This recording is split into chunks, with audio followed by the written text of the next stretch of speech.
Welcome to Nursing Research and Innovation 2020. I'm Jason Pirtz, Chief Nursing Officer of University Hospitals Cleveland Medical Center.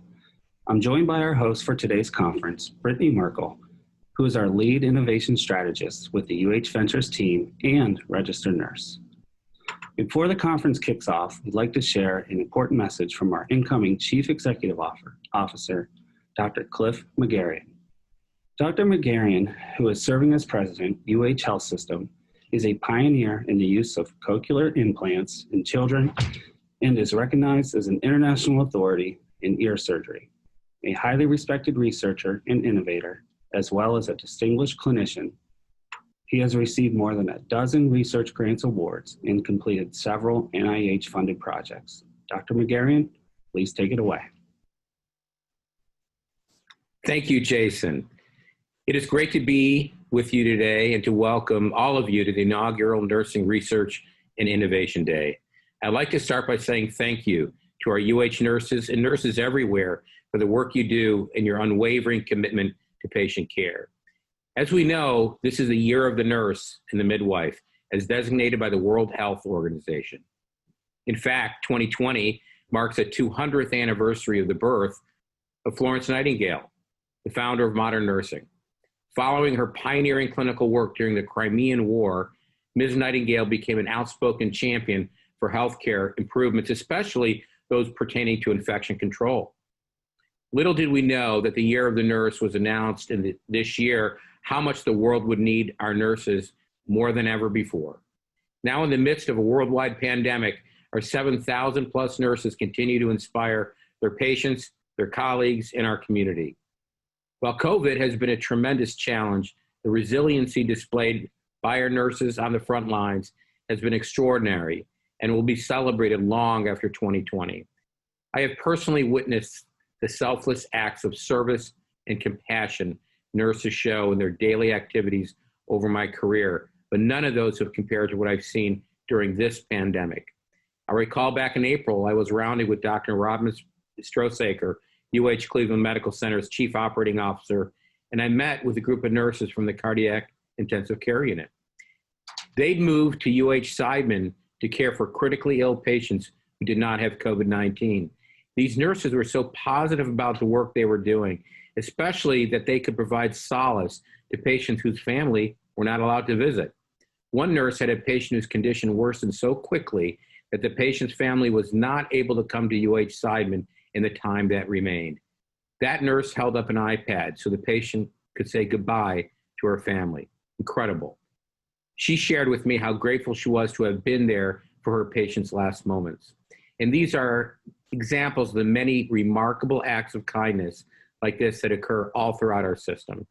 Our healthcare heroes were prepping for patients for essential surgeries and caring for our patients afterward. You were helping moms give birth, and now you've helped the system resume our totality of care. We have learned a lot about ourselves during this crisis and a lot from each other. One of the most striking things nurses have demonstrated this year is the ability to drive change in a moment for the benefit of our patients. It is my hope that we can harness this agility by finding ways to connect nurses from our various locations so we can learn from each other, so we can collaborate, and we can find ways to ask questions and actually solve problems together.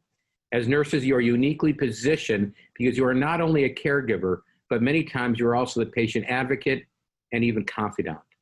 You see more than anyone the fear, the confusion, the pain, the frustration, as well as the relief, the delight, the appreciation, and hopefully the laughter of our patients. Your experiences and your stories are rich with insights that a great many do not see. And these insights are the seeds of transformation. They can blossom into questions, which then blossom into studies and articles, and then ideas that can blossom into innovations, technologies, and even companies.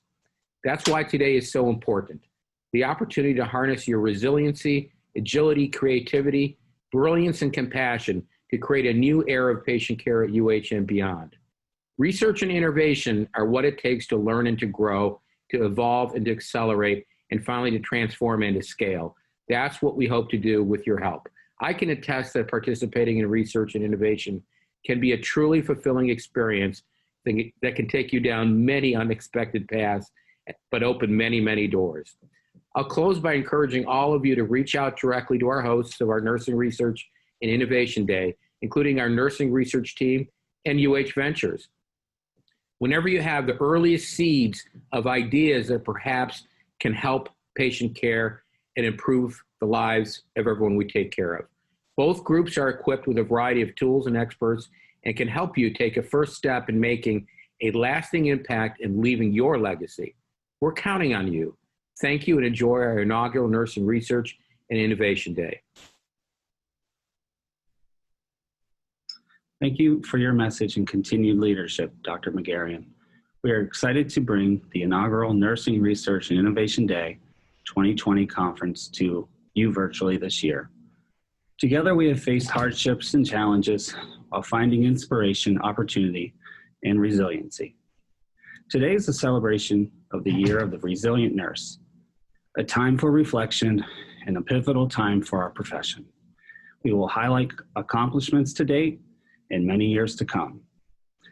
The unique, one-of-a-kind event today is brought to you by UH Nurses and UH Ventures.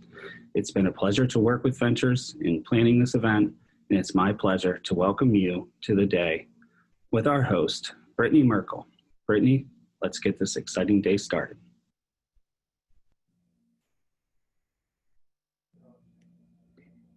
Thank you, Jason. I'm very honored to be here with all of you today. Welcome to the inaugural Nursing Research and Innovation Day 2020, brought to you in partnership with Plug and Play Cleveland and Philips Healthcare. Feel free to grab a pen and paper to take notes. There's a lot you won't want to miss. And as you might have already noticed, Creighton Berman, an esteemed illustrator, will be sketching the major themes along the way, and we will check in with him periodically throughout the event. The virtual event will run from now until approximately noon Eastern Standard Time. There will be a break provided by UH Connor Integrative Health Network Resilience Center at approximately 10:10 a.m. Times are subject to change. There are many parts of the day where you will get the opportunity to interact and engage with the conference speakers. An audience poll during the Nurse Innovators, Researchers, and Students Showcase will determine the final winner, which will be announced at the conclusion of the conference. And all participants will remain muted by default. Questions can be entered using the chat tool and will be triaged for Q&A portions of the event. So let's go ahead and get started. Rebecca Love, our opening keynote, is a nurse practitioner and vice president of customer strategy and engagement with Optimize RX. And she is truly one of a kind. I met Rebecca last summer, where instantly her contagious energy and inspiring tone began to take hold across the Bostonian conference room. She is fearless, and often she is first. She was the first nurse to be featured on the TED.com platform, an inaugural nursing panelist at South by Southwest 2018. She also directed the first nurse hackathon and was the first director of nurse innovation and entrepreneurship at Northeastern University's School of Nursing. Rebecca is the founder and president of SONSIEL, the first of its kind society of nurse scientists, innovators, entrepreneurs, and leaders. Everyone, it is my pleasure to introduce you to our opening keynote, Rebecca Love.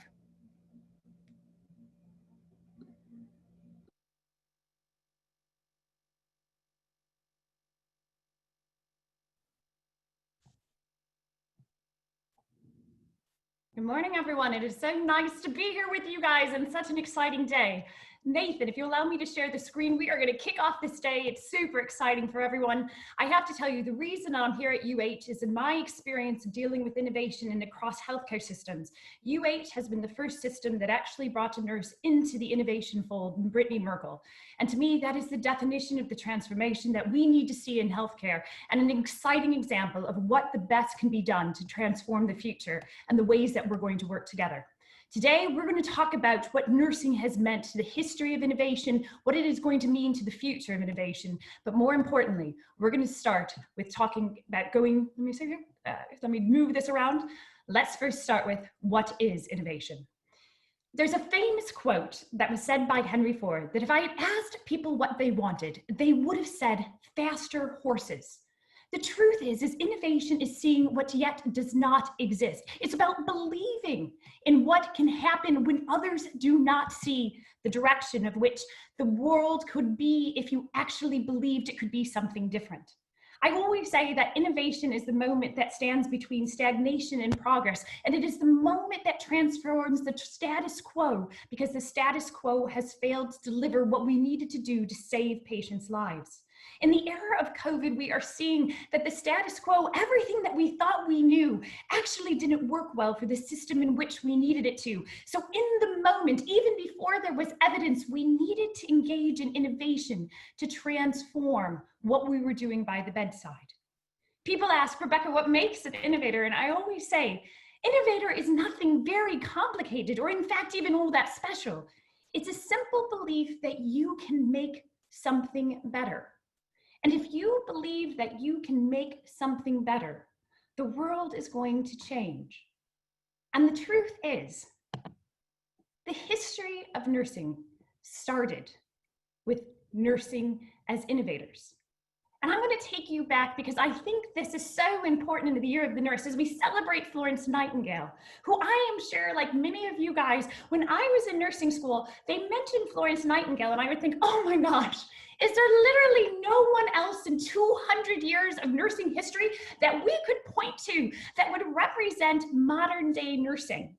And it wasn't until, as most things happen in life, I showed up at a book fair with my young daughter and she came across a book on Florence Nightingale and she said, Mom, there's a book on a nurse, because let's be honest, there wasn't a lot of them at the time. I want to read it. So I thought to myself, okay, well, you know what, that's going to help us go to bed at night. So sure, let's bring home that book. So I brought it home, and as I started to read the pages and she fell asleep, I kept reading. Because in front of me, there was a story that I had never heard before. And it is a story that I want to share with you now. It was the year 1854, and the British government was entrenched in a bloody battle called the Crimean War. Florence Nightingale had been educated and was sent to the front lines to support. And she penned a letter to the British government in which she wrote, "If you had wanted to create a place worse than hell, you have thus succeeded." For what she saw in front of her were that the soldiers were not dying from the injuries they sustained on the battlefield, but were dying from the disease and infection that seemed to follow the physician from the bedside to the bedside to the bedside, as he did not wash his hands nor sterilize his medical equipment. At that time, there was a general belief that if you could not see it, it did not exist, and that germs were simply a figment of one's imagination. Florence Nightingale had to challenge conventional medical practice. She had to be detailed in her research, in her thoughts, and in her implementation to show that washing one's hands and sterilizing medical equipment not only stopped the spread of infection, but it saved patients' lives. Nursing was founded on challenging medical practice to save patients' lives. It was nursing that pulled medicine out of the dark ages of practice and pushed the profession and healthcare for all forward. Nurses, us, our foundation of where we started was to transform, to push, to think differently and challenge the status quo. And in the last 200 years, I think we have lost a little bit of that vision. And because this is the Year of the Nurse, I say we reclaim that. And the future of healthcare is going to be better when nurses start leading those conversations. Because the reality is nurses are natural innovators. The research shows that on average, nurses are doing 27 workarounds a shift and are in 36 different places over the course of an hour. That means they are innovating in a highly inefficient environment. However, unlike places like Google or Amazon, where these things that are workarounds are considered innovations because they bring out better outcomes or better experiences for the end users, nurses often hands are slapped. And when they bring this idea forward, they bring it to their managers. The managers say, well, that's really great that you think that, but did you pick up that extra shift that I had messaged you about? The reality is, for too long, we have looked at nurses simply as task drivers, that our ability to be on the floor, the value that we bring is to follow directions. But for some reason, we have been left out of those conversations to transform, to find all those inefficiencies and fix them. The difference that I am seeing today is that in the era of COVID, when the systems failed and no one had a 360-degree view, you finally saw nurses were brought to the center to create the new processes and protocols to drive healthcare systems forward because they understood that. Every day, nurses manage hundreds of thousands of dollars of highly complicated medical equipment, technology, and medication to keep patients alive the 23 hours and 45 minutes a physician is not by the bedside. And the reality is, I understand that we can't always just innovate and go around these systems. So the question is, how do you create environments that allow nurses to safely innovate so that we can advance healthcare? And that's how I'm going to tell you a story of how one event changed my life. Back in 2015, I was a struggling nurse entrepreneur, and I connected with a friend of mine in a different vertical, and he said, Rebecca, you have to go to a hackathon. And I said, Nick, what is a hackathon? And he said, well, you know, it's this 3-day event where people come together, put out problems they want to solve, and in the course of the weekend, they come up with a new solution. I was like, this is brilliant. So that Friday night, I got in my car, I drove to the local hospital that was having this hackathon, and I entered this room, and there standing in the room were medical students, engineers, the chief medical officer, the CEO, the medical doctors from all over the world, and CEOs from healthcare companies all around Boston in that room. As I walked around the room and I looked for other nurses, I realized I was the only nurse there. And I thought to myself in that moment, oh, I'm not supposed to be here. This is the place where the decisions are made, and this is where people get invited to that actually can do things about the problems they are seeing. And I thought for myself for a moment, I probably shouldn't stay. But nobody asked me to leave, and that was so unusual of an experience that I joined a team, and as we started to work through the weekend, what literally happened is the door would open and in would walk in the head of one of these companies or the head of the hospital, and they'd sit down next to us at our table as we were working through our problem. And the doctor on our team would say, this is what we're gonna do, this is what we're gonna do, and the engineer would say, and this is what we're gonna do. And I would say, you know what, you guys, that's great, but that's not how it works on the hospital floor. And they would look at me and they would say, really? How does it work? I said, well, on the floor, this is what we do, and this is how we implement. And they said, I never knew that. How did you know that? And by the end of the weekend, every single team was searching me out and asking me, how do you do it on the floor as a nurse, Rebecca? In the course of a weekend, I learned more about the business of healthcare than I had learned in a year of building a healthcare company. And through that experience, I started to recognize and say, oh my gosh, nurses have incredible value and knowledge and insight to drive the future of healthcare. So I started to look around the course of Boston, and I started to connect with those people who were doing hackathons. And I said, hey, can you tell me a little bit about this? And what I started to learn was that a very small percentage of nurses attended these events. But the vast majority of teams that were winning these medical hackathons had nurses on them.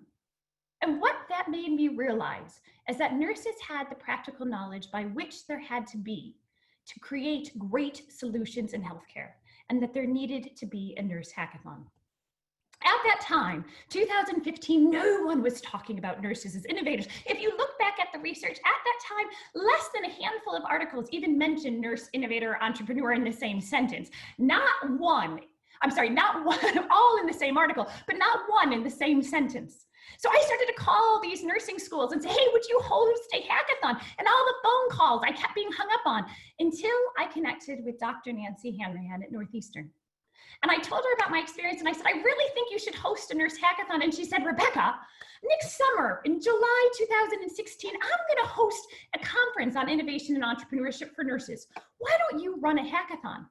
And I said, well, I've been to a hackathon. Sure, I'll run a hackathon. And over the course of that next year, me alongside a team of volunteers built to the first event of Nurse Innovation and Entrepreneurship Hackathon and Summit to be held in the United States. And as we approached that event, we had no idea if anyone would come, if anybody would believe that nurses should be innovators, because I can tell you how the belief was that nurses as innovators simply felt as a fad. But as we approached that event, 2 weeks before it happened, Dr. Hanrahan called me and she said, Rebecca, all these nurses are coming. We're sold out. Nurses from every major hospital in Boston are being sent. Industry from around the country, BD, Microsoft, Johnson & Johnson are flying their representatives in to see what this event is about. We can't just have this event and then leave nurses without a path to go forward on how to engage. I want you to come on and become the director of nurse innovation and entrepreneurship and build this program. And I said, fabulous, Nancy. What are we going to build? What program are we going to follow? And she said, well, there is none. We'll build the plane as we fly it. Because her vision was that nursing school today could not just graduate students that left them with a stethoscope, but they must carry a briefcase, that they could no longer just speak to empathy of I think, I feel, I believe, but that nurses had to understand strategy, operations, and finance so that they could make an argument and a conversation that spoke to the fundamental principle that business and healthcare go together, and it is the business of healthcare that is going forward. But more importantly, not only could we have those conversations, not only could we sit in the audience, but one day nurses would be in the boardroom because they have the knowledge to be able to have those conversations and the practical experience by the bedside to make sure that every change came down to the business of healthcare. The reality is the future went, and in that time, we held over 30 events in 2 years and grew to be one of the most successful programs in the country. And when we transitioned on in 2018, we went on to start what became SONSIEL, which in 2019 became an organization focused with 100 founding members with an idea and a vision to transform healthcare where nurses are recognized as significant leaders. And what we have done in the last year was we wrote a book. We were invited to become a member of the United Nations where we put nurses on committees. And then when COVID hit and a crisis became so well, and we saw on Facebook that nurses were running out of PPE, we organized the SHARE program, Strengthen Healthcare's Ability to Respond to Crisis, in March 17th. And in the time, we have moved over 300,000 pieces of PPE to the front lines to deal with that shortage of time. And our last donations go out to our last 80 hospitals this week, because we as nurses could do so much. And as that crisis worsens in April, I got on the phone and I called Johnson & Johnson, I called Microsoft, and I said, we need a hackathon. And they said, it's too crazy. And I said, we have 4 weeks, you can do it. And together, the three of us organized on May 15th through 17th, a 3-day hackathon with 1,000 nurses from around the world who came in and spent the weekend with us hacking crises that they needed to solve. So the reality is we can do this, and I want to show you that you can do it as well. Because the truth is, innovation is simply looking at a problem differently. So I'm going to give you this example that you can not only use for yourself, but this is exactly what a hackathon does and what you can use going forward. So innovation in you, what is the challenge you are facing? What are you facing? How do you currently deal with that problem? But if you could deal with it differently, how would you do it? How would you do it if you had unlimited resources and the team to build it? It is simply reframing the idea that this is a problem that has no good answer to this is a problem that I have a solution for. Own it. We as nurses MacGyver by the bedside every single day. Give them a roll of tape, stand back and watch out. Because they are going to save not only the patients in front of them, but they can save healthcare. There is not a truer innovator in the world than nurses, because the reason nurses innovate is to save their patients' lives. And if for one moment we stopped and gave them a doorway entry into those conversations, the whole world of healthcare would change. The other example that healthcare institutions can use is use this, reverse it, give the nurses the problem. If you don't use Epic, say, what can we do to do better on medication? How can we do better on infection control? Come to us. Here's the problem that we know is costing our system billions of dollars. Instead of hiring a team of consultants to come in and tell you what they think is the answer, go to your nurses. Give them the opportunity to solve the problem that you cannot fix because you think they are the problem, when in fact, They are the solution. They are the solution. Every nurse on this call, I want you to know that you can define who you are, who you want to become. And the best advice I ever received in my life is the only thing I control is my response, my attitude, my perspective. I get to control what that means. I have failed more times. I have received more no's than yeses in my entire life. And if I allowed others to define the vision that I had, we would never have accomplished what we did today. And when I say we, I mean the hundreds and the thousands of nurses who experienced a simple event that transformed the way they thought about themselves and healthcare. Steve Jobs says innovation is what distinguishes between a leader and a follower. A follower follows the status quo. They do things because this is how they've been told to do it. An innovator, a leader, sees innovation, the chance to do things differently because there's the opportunity to do them better, is what we need in our leadership. Were there none who were discontented with what they have, the world would never reach anything better. Florence Nightingale, 200 years ago. And what that means to me is that in the history of the world, when things were really bad, that was the opportunity for change. In this era of COVID, things are unlike we have ever seen in healthcare in modern history. It is unprecedented challenges. And if there is one silver lining in all of this nightmare, it is that for the first time, healthcare can rapidly innovate. And if you are looking for that, I am inviting you. We are doing our next hackathon on November 13th through the 15th, Nurse Hack for Health with Microsoft and Johnson & Johnson, to deal again with the crises you are dealing with on the front line. And we want you there. I'm about to turn this over to a video, and I'm telling you one quick intro about this. In 2017, Johnson & Johnson was following the work we were doing, and for 15 years, they were studying and thanking nurses for all they had done and realized that that program, although helped stabilize the nursing workforce, it did not draw more nurses into the profession.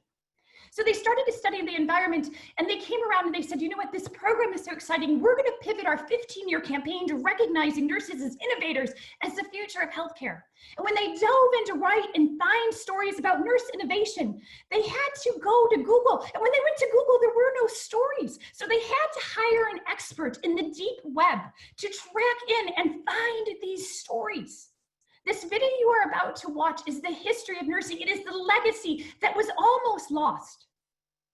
But when they went forward in 2020, 2 months ago, and asked healthcare systems for the stories of what nurses were doing on the front lines, they were inundated with hundreds of examples. So in 3 years' time, we went from nobody recognizing or seeing nurses as innovators into a video that we could hardly find, to a video in the future about what nurses are doing in COVID, to see the future of healthcare differently in the hundreds. We're going to turn this over. Nathan, take it away, and we'll go for questions. Thank you.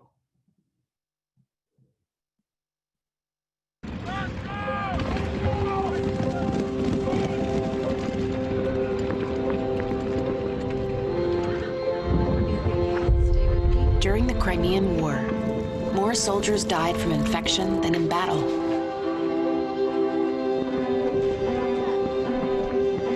Until a nurse introduced sanitary practices still in use today.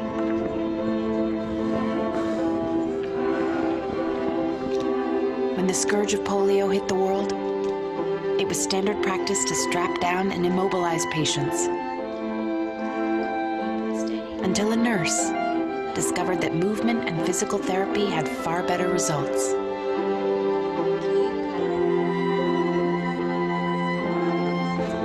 In the 1950s, jaundice was a leading cause of infant death, until a nurse found that a few hours of sunlight could actually cure the condition.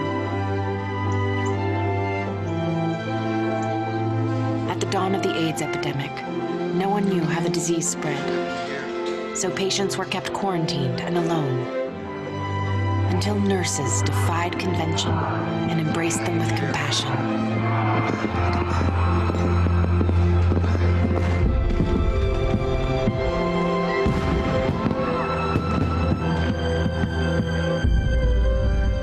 During the Ebola outbreak, the disease was thought by many to be too contagious to treat, until a student nurse used what she had on hand, garbage bags and duct tape, to protect herself so she could care for others.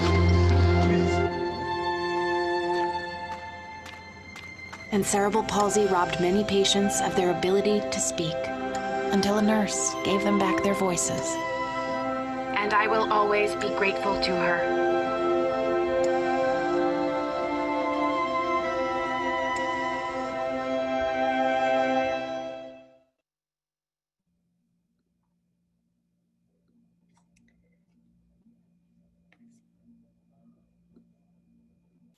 Thank you, Rebecca. I will wait until she is back on video, and we have a few questions for you.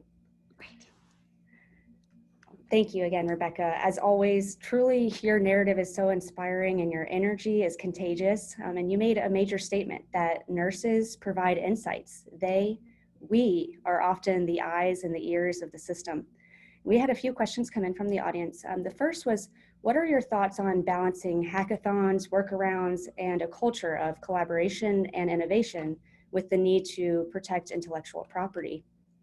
So the issue of intellectual property is obviously one that's being determined by the organizations directly. So most institutions have a process in place that basically ideas that are generated by those who work for them technically are the ownership of the institution that they work for. There are goods and pros and cons of both this, but in my general opinion, they are actually good because the cost of actually getting a business to fruition is very, very challenging. What I suggest you do is you always email the corporate compliance office, but I'm guessing in the UH terms, you're actually emailing the innovation department to have a conversation about this idea in which they may say, hey, we're not interested in it, run with it independently. If not, then you actually, if not, they're going to actually put a contract in front of you to say, here's the services we're going to provide you, here's the scope of which we're going to develop it, and we're going to make it happen. The reality is in healthcare today that less than 95% of all companies going into this space fail.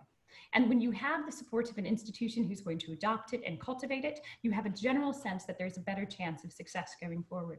So do not be scared that somebody else may take your idea. The idea of collaboration and innovation is really what works the best. And so that's how I would address that question. Absolutely. Thank you, Rebecca. And we at the Ventures team, we have many resources and tools on our website that speak to intellectual property and how to protect yourself and your idea moving forward. So please check that out. That's uhventures.org. And if you would like to visit the landing page for this event, it's uhventures.org/NRID. Rebecca, one more question. In your mind, where is nursing going? What's next for nursing and for nursing innovation in the future? You know, I started this by thanking university hospitals for your position, because it is the only one in the country that I know that didn't only keep nurses separate on innovation, creating them outside of the scope, but they welcomed them into a team of, in all honesty, one of the brightest innovation teams that I've seen in healthcare. And I think that that is the way and the distinguishing factor that we have to move healthcare, is that it's not simply let's create them this nice committee independent over there, but truly embracing them and bringing them in and training up. The truth is our education system is going to have to fundamentally change. Nurses cannot just be taught to a test. We have to start teaching them the business of healthcare. This is not unique to nurses. We hear this in physicians as well. And the reality is we have to do it differently. And the truth is if you can keep going forward and managing to have these conversations, stop pushing us out, stop hiring all these consultants to do the job and the insight that you simply need by engaging your nurses, the whole world can change. Not only would you be have a happier workforce, longer retention, recruitment at your institution, but you will fundamentally take what has been largely considered a disempowered profession and empower it. There are 4 million nurses in the United States. 50% of our new grads leave the bedside within 2 years of practice, and we're seeing the largest retirement of nurses in August in the history of our profession. Things have to change. If we didn't want to change them before, we're being forced to change them now. So if we don't look at this innovatively, there could potentially be no nurses by the bedside going forward. So let's not see them as the problem. Let's see them as the solution. Absolutely. I couldn't say it any better. What advice would you give to either nurses that are working with interdisciplinary teams or want to work with interdisciplinary teams, such as the engineers or the designers you mentioned at your hackathon, Or on the other side, what advice would you give to those that are engineers or designers or the likes that are working with nurses, and how can they learn from nurses? So to tell you the truth, the only place that I see those worlds colliding are still at hackathons, and they are exploding. Even MIT recently has reached out and partnered with SONSIEL to start bringing nurses into all of their hackathons. And then I think that's why J&J and Microsoft have gone forward with us for another year to keep running a nurse hack for health events, because they've started to recognize, oh my gosh, it makes a lot of sense, right? I think it now becomes down to organizational levels. How do you bring them in on your teams? The reality is that most of your nurses don't have the business skill sets that they need, so you've left them out of those conversations. But the reality is, can you start up training and up careering them in their places so you don't learn the best? And I think that the reality is you can, and it's just the mindset of will we. And so that the only place that I've seen it is, yes, you could potentially look for jobs in healthcare, other industry, because there's a lot of businesses that hire nurses that are not by the bedside. But the reality is most of us want to stay. But if you would just simply say, hey, here's my idea, and instead of saying, did you pick up that shift? That's really nice, and not hear us, your whole world could change with elevating the best in your system, as opposed to forcing them because they feel that they're never heard. Sure, yeah. There's this need, I think there's to say that there's the year of the resilient nurse, and to talk about resiliency, it puts a lot of onus on the nurses, and what does a resilient system look like, and to think about ways that we can provide rejuvenation via hackathons. And just a question of how can folks register for the Nurse Hack for Health that's coming up in November? Yeah, you just go to the website, nursehackforhealth.com. There's the save the date, the registration's going open. I've never worked with two larger institutions to push them to move faster in my life. I can't believe we pulled that off in 4 weeks' time. But again, we're back with the attorneys and everything will be up, but I have to tell you, it is just to you guys know, it's if we could get J&J and Microsoft to move in 4 weeks' time to keep doing this, you guys can make it happen as well. But you just have to keep believing. But go to that event, you guys are gonna love it, and I can't wait to see you all there. Just the people you are going to meet, the people you get to network with, it empowers you in a way. As I said, it changed my life, and most of the people who go, it changes theirs as well. Thank you so much. I'm very much looking forward to it, and I know the audience is as well. Rebecca, thank you again. We're honored to have had you here with us today. We're now going to transition over. I see that Creighton has captured a lot of the themes from your keynote. Thank you again so much, Rebecca, and we will be sharing these illustrations following too. Thank you again. It's been an honor to have you. So we now would like to share with you steps on how to continue to build upon a nursing career, the many paths that you can take as a nurse leader, and what it means to truly be a leader and a nurse.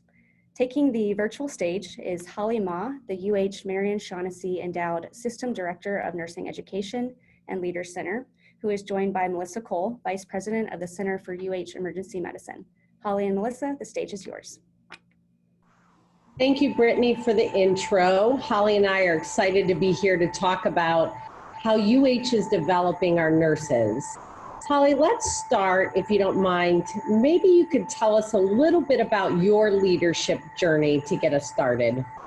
Sure. So when I graduated nursing school 22 years ago, I never thought I would be a nurse leader. Nor was it a goal, nor did I see myself as a leader, even at that moment in time. And so I was a little bit surprised when I first was tapped on the shoulder to take on some informal leadership roles or projects. And then that quickly developed into formal leadership roles such as manager and so forth.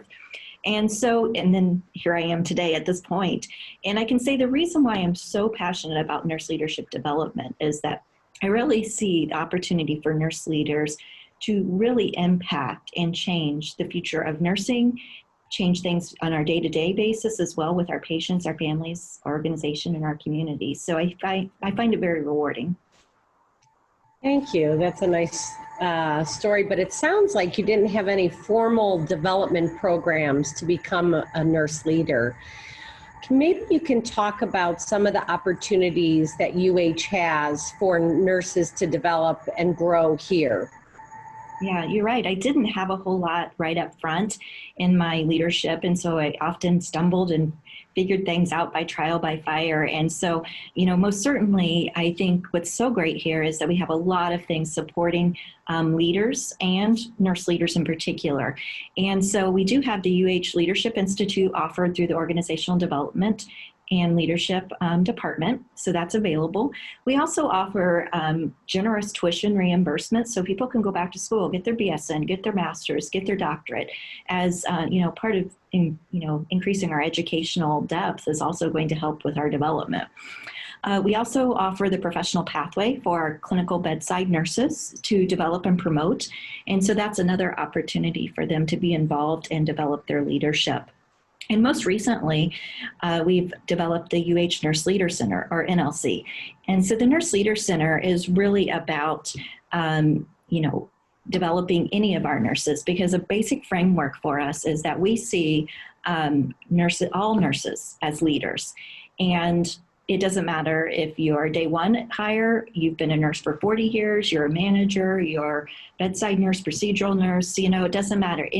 Every nurse with that RN is a leader in our view. And so we want to try to meet those needs on wherever you're coming from and whatever your game plan is for your career and your professional path.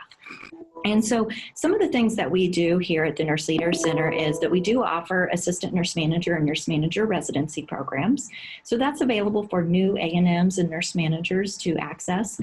Those are programs based on the AL&L manager competencies. So we have those basics. Available soon in the next coming weeks, any nurse can apply for our Nurse Leadership for Impact Fellowship. This will be an inaugural cohort group. It's a select few. We're thinking maybe 20 to 40 that will be selected.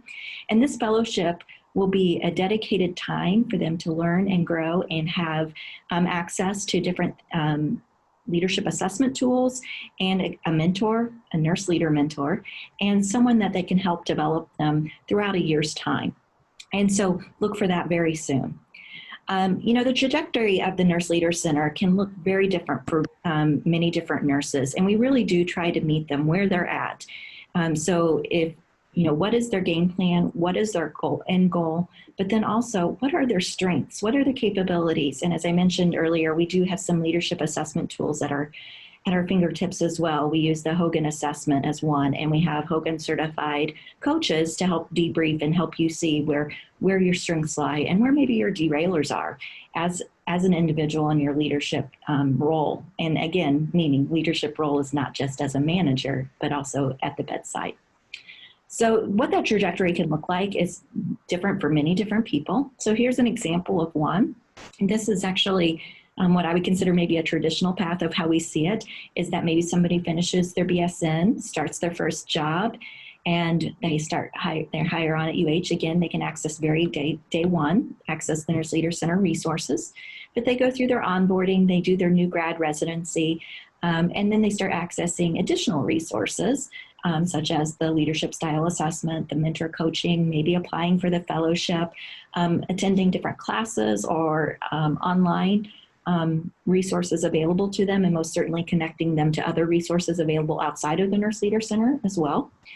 And then, that graduation of, I don't know if we ever actually have a graduation from nurse leadership development, but really the idea of that you're going through a progression and you're helping yourself grow and develop as an individual, as a leader, as a nurse. Most certainly, some of the premises, we want nurses to lead by inspiring, innovating, and achieving. These are basic premises for UH leaders as a whole. And most certainly we see this as, some of those grounding pieces that we want to consider when we're developing people. How are we helping you inspire others? How are we helping you innovate to do new and different things? And how are we helping you achieve in your day-to-day work? Right. Well, this was a really nice summary, I think, of the pathway, which it sounds like it can be individualized for all levels of leadership within nursing and in the organization. And it sounds like it's specific for nurses that we can follow and individualize along the way. I would say during the pandemic, I think we've recognized the importance of nursing leadership across the globe. And it seems that this can provide a great foundation for our nurses to become stronger leaders, to begin to influence and develop more research, more innovation, and start to really impact the communities we serve.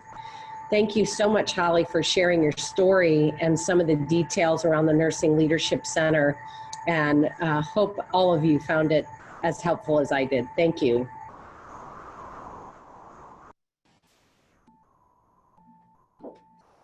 Thank you, Holly and Melissa. We're excited to hear more about the development of the Nurse Leader Center and how the future of nursing is being shaped by the many nurses in and outside our UH system. Before we kick off the inaugural Nurse Showcase and share a trailer brought to you by Agility, let's be sure to continue following along with Creighton. Creighton, you've done a great job capturing the awesome themes thus far, from our amazing opening keynote with Rebecca to the how-to with Melissa and Holly. And we now have a word from Lisa Meyer with Agility. Nurse first and foremost, Lisa shares with you her story on becoming Chief Outcomes Officer with a startup company.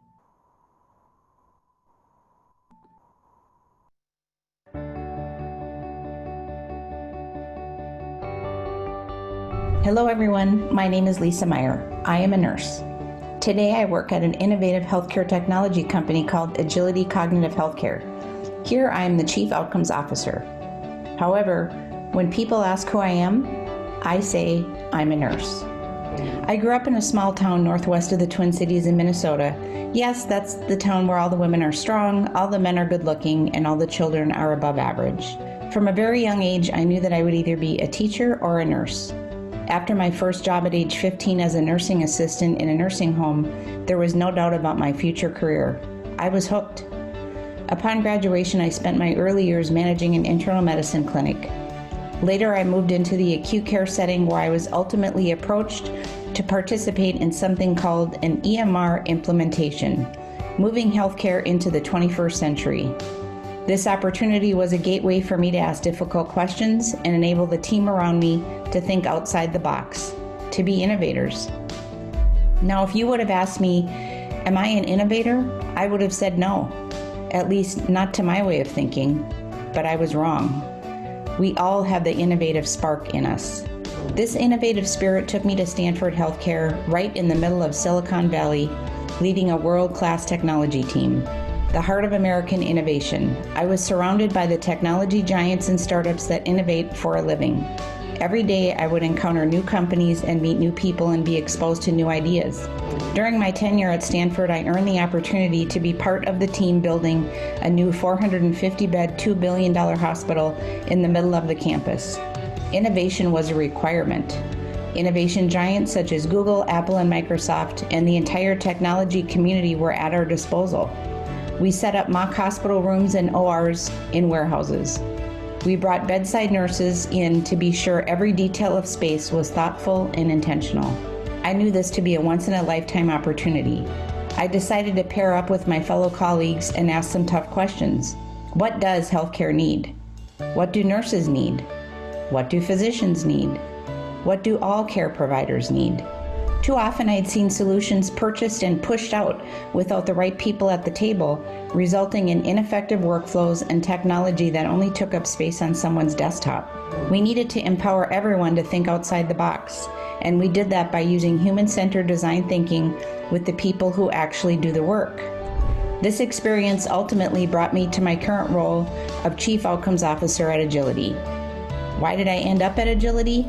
The U.S. healthcare industry wastes $1 trillion each and every year. To eliminate this problem, innovation is required. We call it the $1 trillion problem. At Agility, we innovate by using design thinking. As nurses, we put our patients first. Design thinking puts the users first. In this case, that is us, the nurses.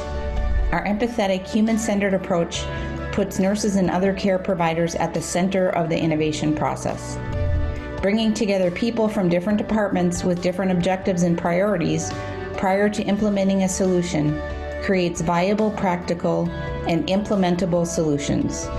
What if healthcare could operate like our air traffic control system? Our primary goal is to remove low-value work from high-value assets, like nurses. Our innovative technology and approach have taken us from coast to coast and to the university hospitals. People often mistake innovation for a stroke of genius, but it's not. It requires courage, acceptance of failure, and perseverance. Innovation is a process. Today is a step in that innovation process. University Hospitals is committed to innovation, and UH Ventures is providing a great opportunity to help you in your journey. From day-to-day operations to the $1 trillion problem, let's transform nursing to the forefront of innovation. After all, we are the most trusted profession. Thank you for your time. Enjoy your day.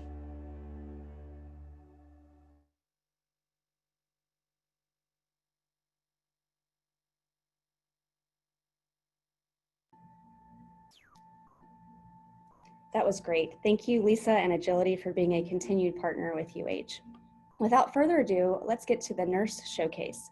I'm actually going to turn off my camera and voice over this section so that we can see Creighton's full screen to take in those images while I explain a little bit about the nurse showcase. Please, state the nurse showcase so we know to put up the slide. How do you spell nurse? What do you think of when you think of a nurse? And what does a nurse do with an idea or with a burning question or a problem that desperately needs solving?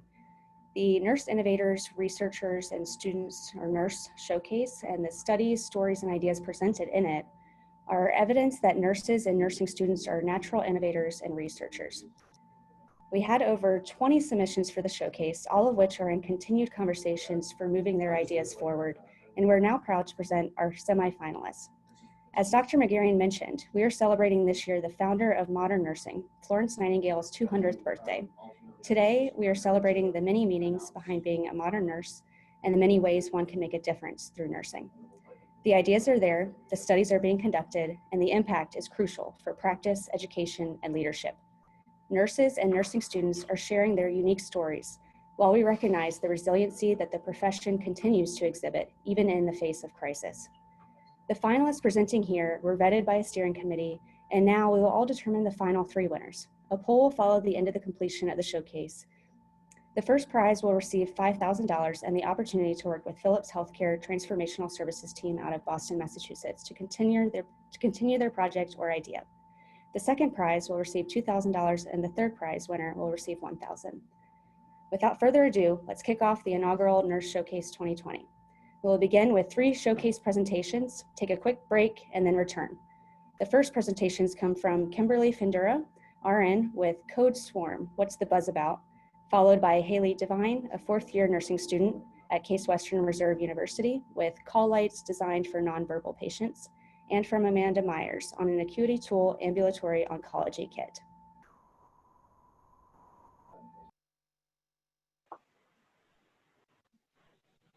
Hi, I'm Kim Findura, the Clinical Coordinator in Neuroangiography in the Interventional Radiology Department at University Hospitals. And my innovation is called Code Swarm, and I'm here to tell you what the buzz is about. Each minute of an untreated large vessel occlusion in an ischemic stroke patient can result in the death of 1.9 million neurons. Decreasing the time from stroke onset to the time of treatment is crucial in protecting patient cognitive function and improving their long-term prognosis. The time period between an acute ischemic stroke patient requiring mechanical thrombectomy arriving to the procedure room to obtaining groin access was identified as an opportunity to impact door-to-treatment time in the Department of Interventional Neuroradiology. My innovation is a process called Code Swarm. The goal is to swarm the patient with nurses to help prep the patient for mechanical thrombectomy. On the Vocera, Code Swarm notifies all available trained IR staff to convene in the IR procedure room and assist in the patient preparation for the exam and intervention. Rapid patient preparation allows for faster IR door to groin access and treatment. Prior to the implementation of Code Swarm, the average interventional door to groin access time was 26.6 minutes. After the implementation of Code Swarm, that time improved to an average time of 12.1 minutes. This is a 53% decrease in the IR door to groin access time, which directly impacts and improves patient outcomes and care efficiency. To take Code Swarm to the next level, the next step would be a real-time integrated alert system to keep the ED, radiology, stroke team, ICU, and the family appraised of the patient progress during each step of the stroke service line. This would save additional seconds in the communication and repeat communication process that presently occurs. Thank you for listening.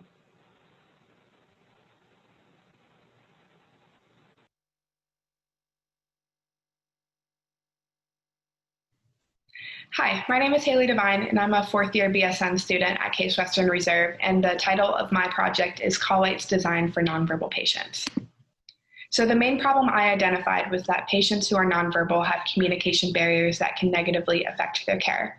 So I saw this a lot in my personal experience. I worked as a nursing assistant on Sideman 5, which is a ENT colorectal surgical oncology floor. So there would be a lot of patients who in their procedures received new tracheostomies and were unable to speak after their surgeries. So I saw a lot of communication barriers exist between the patients and the healthcare providers. And then some supporting research that also shows this is there was a study done in 2015 that showed that 30% of mechanically ventilated patients agreed or strongly agreed they were unable to let people know what they wanted. And one main avenue I saw this through was the call light system. So on the right, I have a picture of the call light. So the patients will press this button and let the secretary know what they need. However, with nonverbal patients, they're unable to do that. So they would press the button and then the secretary would see on the list that they're unable to speak. So then they would let the patient know that they're going to send someone in. And then the secretary would call the nursing assistant, which is the role I was in. However, there would be times where I would be in another room. So there would sometimes be a delay in me getting into the room. And then once I got into there would be a lot of times where they would need things that I was unable to provide. So medication or suctioning. So then I would have to call the nurse, causing another delay in care. And then one main problem, which luckily I never experienced, is if there were to ever be an emergency with the patient, they would be unable to use the call light to say that they're going through that and need assistance in there right away. So it could be a very dangerous thing if that were to ever occur. So what I kind of came up with was a call light with multiple different options for the patient to be able to press.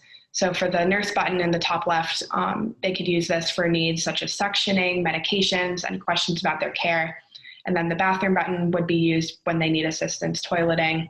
The emergency button in the top right would be used for emergencies such as airway obstruction, trouble breathing, or heavy bleeding. And then the other button would be used for anything else that wasn't covered in that. So anything such as adjusting the room temperature, helping order food, moving items closer, etc. So how this would actually be used in clinical practice is first the nurse would identify patients that could benefit from this. So any sort of communication barrier that would exist.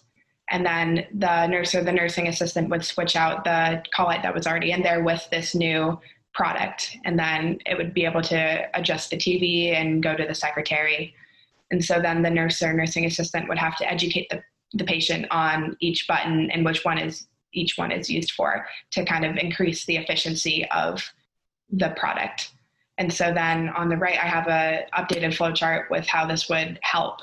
So the patient who is nonverbal would be able to press either one of the four options, and then the secretary would be able to alert the specific healthcare provider. So the nurse for the nurse button, and then the nursing assistant for the bathroom and the other button, and then the emergency button would alert the whole floor that there was an emergency going on in that patient's room. So then kind of looking ahead, I'm currently in the early stages of this product development, but I would love to be able to keep working and potentially see a prototype created and then see this used in clinical practice. And then also I would love to see research being done, one in general of just communication barriers that exist between patients and healthcare providers. I think there's a huge gap there. And then also with this product specifically, just seeing how it could affect the patient experience and the safety. And then also I've brought up, tracheostomy patients just because that's where this idea stemmed from. However, it could definitely be widely used in patients with communication barriers. So patients with developmental or intellectual disabilities, any language barriers, or any other conditions that affect patients being able to communicate in the traditional sense. So then just kind of wrapping up, I really do think there is a huge need here to eliminate the communication barriers between patients and healthcare providers. I think it really, being in that situation, it would be very difficult to not be able to express your needs to the healthcare provider and not be able to receive the help that you need. So I think that we really need to be able to bridge that gap between the patients and the healthcare providers. So yeah, I just wanted to thank University Hospitals and the UH Ventures team for putting this whole showcase together and allowing me to share my idea. So thank you. Hi, my name is Amanda Myers. I'm an oncology charge nurse at Geauga Cancer Center in our ambulatory oncology infusion center. We typically treat a range of 30 to 50 patients a day with a variety of needs and lengths of treatment. We have 20 treatment areas comprising of chairs, beds, and phlebotomy chairs. Our problem was an uneven distribution of infusion RN workload. Staff were getting frustrated with their workload, having trouble with time management.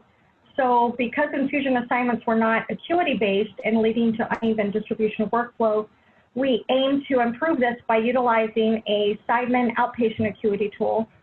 Our goal was to see a range between 10 to 14 points per RN each day. Previous staffing models included self-assignment, charge nurse discretion, total number of patients per RN, which led to cancels and add-ons were determined based on staff report, which had been low. Our purpose was to utilize the tool to create, maintain acuity-based assignment for our center. This type of assignment process would allow, again, the even distribution of work, increase staff and patient satisfaction, and standardization of staffing daily needs. In addition, improve the master scheduling template to maximize chair usage, ensure efficient department throughput, and safely increase our patient volume. A Seidman acuity tool and standard operating procedures were adopted, and the tool was then edited to meet our unique patient population for our Geauga Infusion Center. Acuity points were based on type and length of infusions, number of drugs per regimen, risk of hypersensitivity reactions, first dose versus maintenance doses, the amount of education a patient had before treatment, any mobility issues, as well as psychological, social, cognitive, and behavioral concerns. A goal, again, for each RN was about 10 to 14. We also wanted to improve staff engagement. So we allowed the nurses to continue signing up for their own patients each day and for continuity of care and staff satisfaction. And I also gave a survey to evaluate their perceptions and knowledge of daily needs, charge RN utilization, workflow, and patient throughput. Positive outcomes that came from them, definitely assignments have become more balanced between nurses. Daily staffing needs are more easily assessed by the charge nurse and management. Charge nurse now identifies when acuities become less than 10 or greater than 14, indicating a possible need for low sensing or additional staffing needs. Communication of cancels and availability to take add-on patients has increased. Charge nurse utilized less for task involvement throughout the day and more for troubleshooting and ability then to help the entire staff evenly. New and or low performing RNs can share the workload with experienced high performing RNs by maintaining acuities greater than 10. So we kind of created a benchmark. Experienced RNs who prefer to keep their primaries, as we say, are encouraged to share their patient load when acuities reach 14. Charge nurse can easily rearrange patient appointments to better disperse individual nurse workflow a day prior when needed in order to balance out the nurse and the unit flow. I did a retrospective analysis to see what the acuities were before we had a tool. The highest acuity reached 18 and the lowest 7. Our goal, again, 10 to 14 with an average of 12 per nurse per day. Pre and post tool acuity averages and median were not impacted by the QI project. What has been impacted is the balance and even distribution of workflow per RN. On the line graph, you can see the yellow lines indicate daily pre-tool high and low assignment acuity numbers, and the red lines show post-tool daily assignment acuities. You can see the improvement by how the red lines are more compressed or closer together, indicating each RN had a comparable assignment based on acuity and not just patient volume. So next steps, we would like to safely increase our patient volume, further develop the tool to account for the shifting acuity throughout the day. This could be due to cancels, treatments held after a doctor evaluation, change in regimen or supportive measures, develop a charge nurse assignment based on patient acuities and daily tasks, educate and share our tool with our locations and non-oncology departments, and continue to grow our culture of teamwork and transparency between staff and charge nurses. It has been a great experience, and I really enjoyed how it benefited our unit. So thank you for this opportunity to share my project with you. Wow, the work you three are doing and will do for our system is so creative and powerful. Up next, we have the 3 remaining showcase presentations, starting with Kalia Fisher-Grace's work on investigating diabetes distress, self-care behaviors, and personal health record use, followed by Don New with effectiveness of early heart attack education, and Deborah Walsh with enhanced education promotes improved safety and independence for home infusion patients. We will open the poll for voting after we do a quick recap following.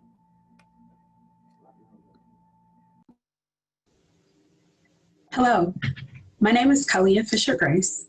I'm the Principal Advisor of Accreditation at University Hospitals Cleveland Medical Center and a doctoral candidate at Duquesne University. Today I will share with you my study that investigates relationships between diabetes distress, self-care, intention to use, and actual use of a personal health record, also known as a PHR. Diabetes impacts over 34 million Americans and contributes to morbidity and mortality when it's unmanaged. Diabetes distress is an under-recognized condition that at high levels has a significantly negative impact on diabetes self-care, hemoglobin A1C, and self-efficacy. Often mistaken for depression, diabetes distress is defined by emotional and behavioral challenges associated with diabetes and its management. Diabetes distress is reflective of the psychosocial aspect of diabetes self-management, which is a key aspect of diabetes care. Studies have linked PHR use to improvements in clinical indicators of controlled diabetes, such as lower hemoglobin A1C, blood pressure, and LDL cholesterol. PHRs are used by consumers to manage and share their health information. In the United States, use of PHRs is encouraged through incentives for providers and hospitals. Although PHR use is encouraged through health policy and financial incentives, socio-demographic and other variables influence PHR use. Prior research on PHR use and diabetes self-management rarely addressed diabetes distress, occasionally identifying it as a secondary focus. Self-care behaviors also contribute to diabetes self-management. The relationship between diabetes distress, self-care behaviors, and PHR use remains unknown. The 2017 charge by the American Diabetes Association to recognize diabetes distress in all aspects of diabetes care, combined with federal regulation that promotes the use of PHR, provide a unique opportunity to explore the use of this technology to address a public health issue.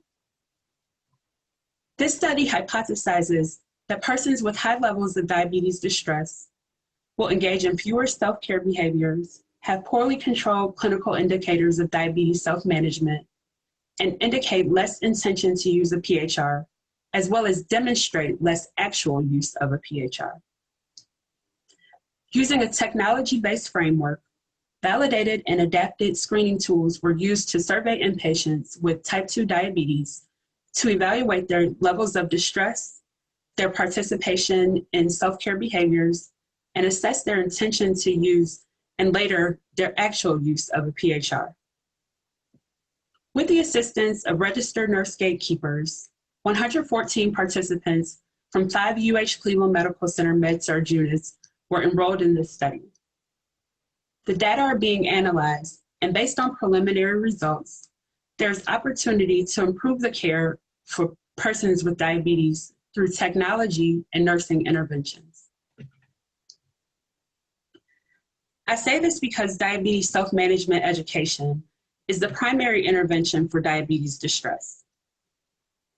Without proper knowledge and skills, diabetes self-care activities cannot be performed and health-related complications may progress.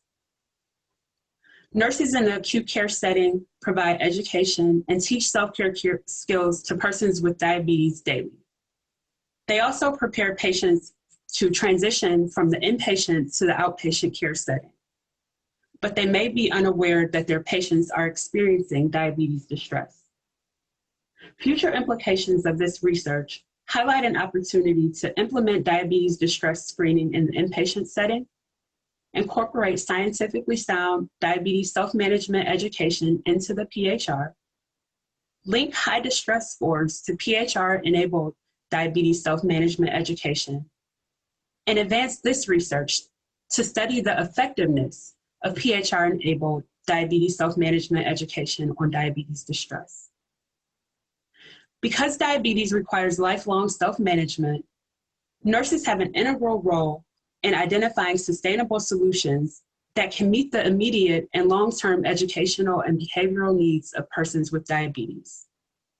This is in alignment with the strategic plan of the National Institute of Nursing Research, specifically the focus on self-management of chronic conditions. Thank you.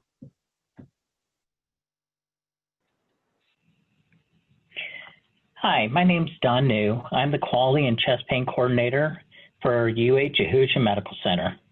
I have been with UH for just about 10 years now. I began my career as a paramedic where I worked both 911 and flight in Arizona before obtaining my RN. I'm currently working on my master's degree in public health, where I want to continue my work with education about health and how to teach people to become more active in their care. Next slide, please.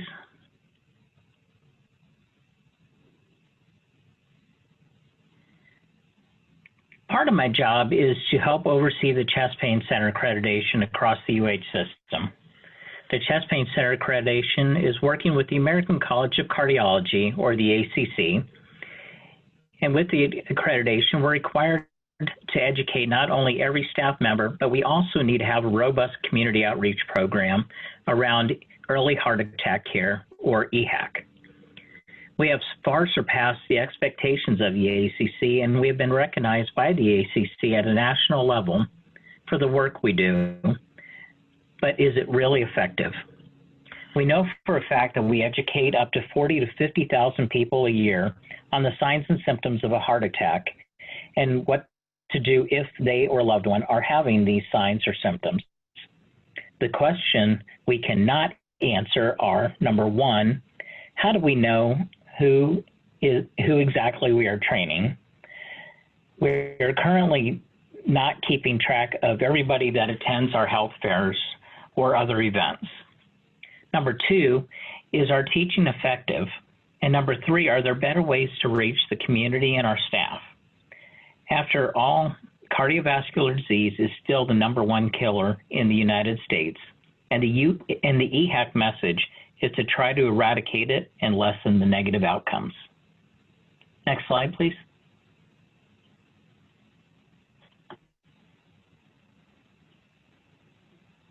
We can do better.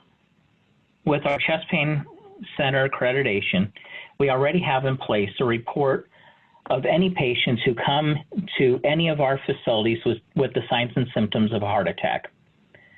What we don't have is a list of those who have completed this EHAC training.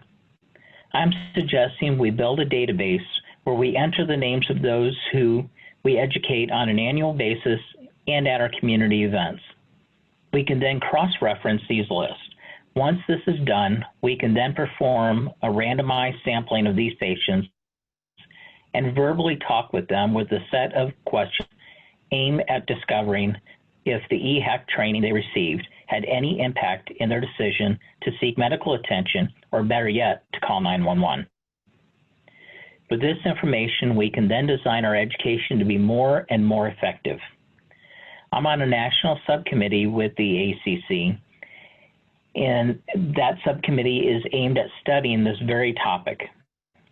And the ACC is very interested in looking for partners and health systems to study this exact thing. Next slide, please.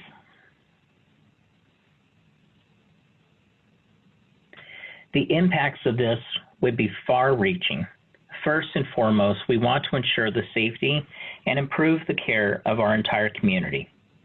I feel that this will help to provide better patient care and that we can ensure people are seeking the care they need when they need it the most. Secondary effects will be paving the way to better teaching. We have always taught the same way, but is it necessarily the most effective way? Are there ways we can alter our message to make it more effective? Also, I believe this is a model that can be duplicated and expanded out beyond the realm of cardiology and into every way we train our staff and our community. UH has long been a leader in cardiovascular care in Northeast Ohio, and I believe taking our community and staff education to this next level will solidify this for the future. Thank you.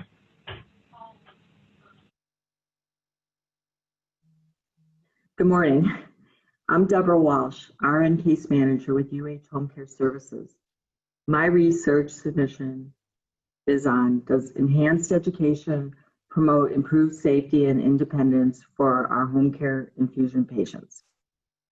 My main focus at our agency, in addition to managing a caseload of 40 patients, is precepting our new nurses and students. IV therapy is what really drew me into home care. There's nothing more rewarding than teaching a patient how to do their own IV therapy. They really need the best instruction we can give them and the support to fall back on. Teaching patients to do their own IV therapy is unique to home care. RNs utilize handouts with pictures and use a teach-back method to ensure key points are understood and demonstrated. The handouts have clear, concise instructions, and the student often adds or the nurse writes out more instructions tailored to the individual's needs. Once the patient and the caregiver is deemed independent, we typically don't even question or even observe the procedure being done after that. Totally by chance, I've been in visits where I've observed the patient or the caregiver performing the IV procedure in a way that wasn't taught to be the best practice. I've observed everything from not washing their hands, not using alcohol to access the PICC line, and even running the antibiotic and faster than I taught them to be safe. With patients being taught on call at night, there is so much pressure to get them independent. I really prefer to make a follow-up after they've been independent on one dose to make sure there are no questions. However, I'm thinking a review of the material is very much needed to increase safety of these patients and prevent complications with their lines. My project aims to evaluate how providing enhanced nursing education affects patient safety and independence with home infusions. An estimated 60,000 people receive home infusions each day in the United States, contributing to an $11 billion industry that is estimated to increase to more than $23 billion by 2024. The current literature all lack data on best practices and outcomes for this segment of home care delivery. Home care patients really stand to benefit from improved outcomes as a result of correctly administered home infusion therapy. My research question is, does enhanced IV instruction improve retention of correct technique and independence with home infusion patients?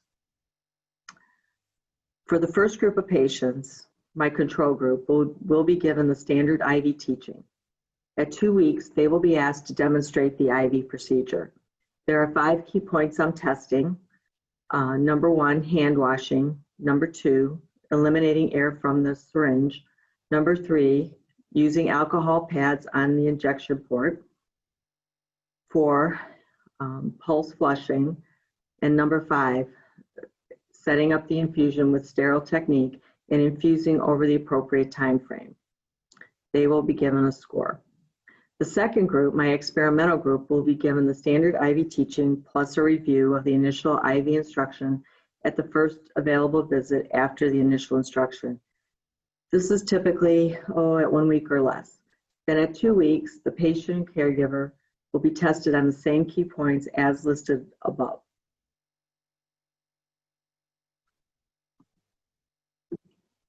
My study is almost ready to be rolled out.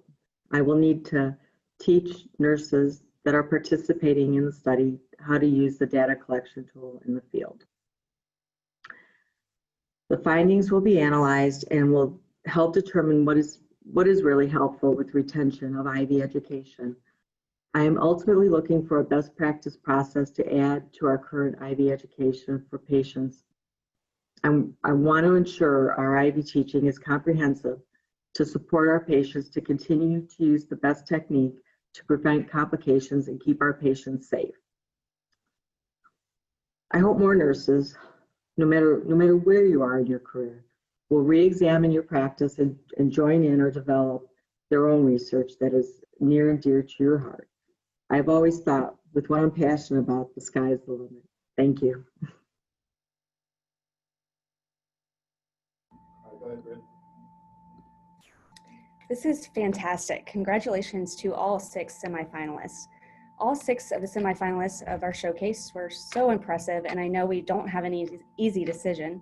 In evaluating pitches, we suggest looking for viability, feasibility, desirability, and nursing practice application.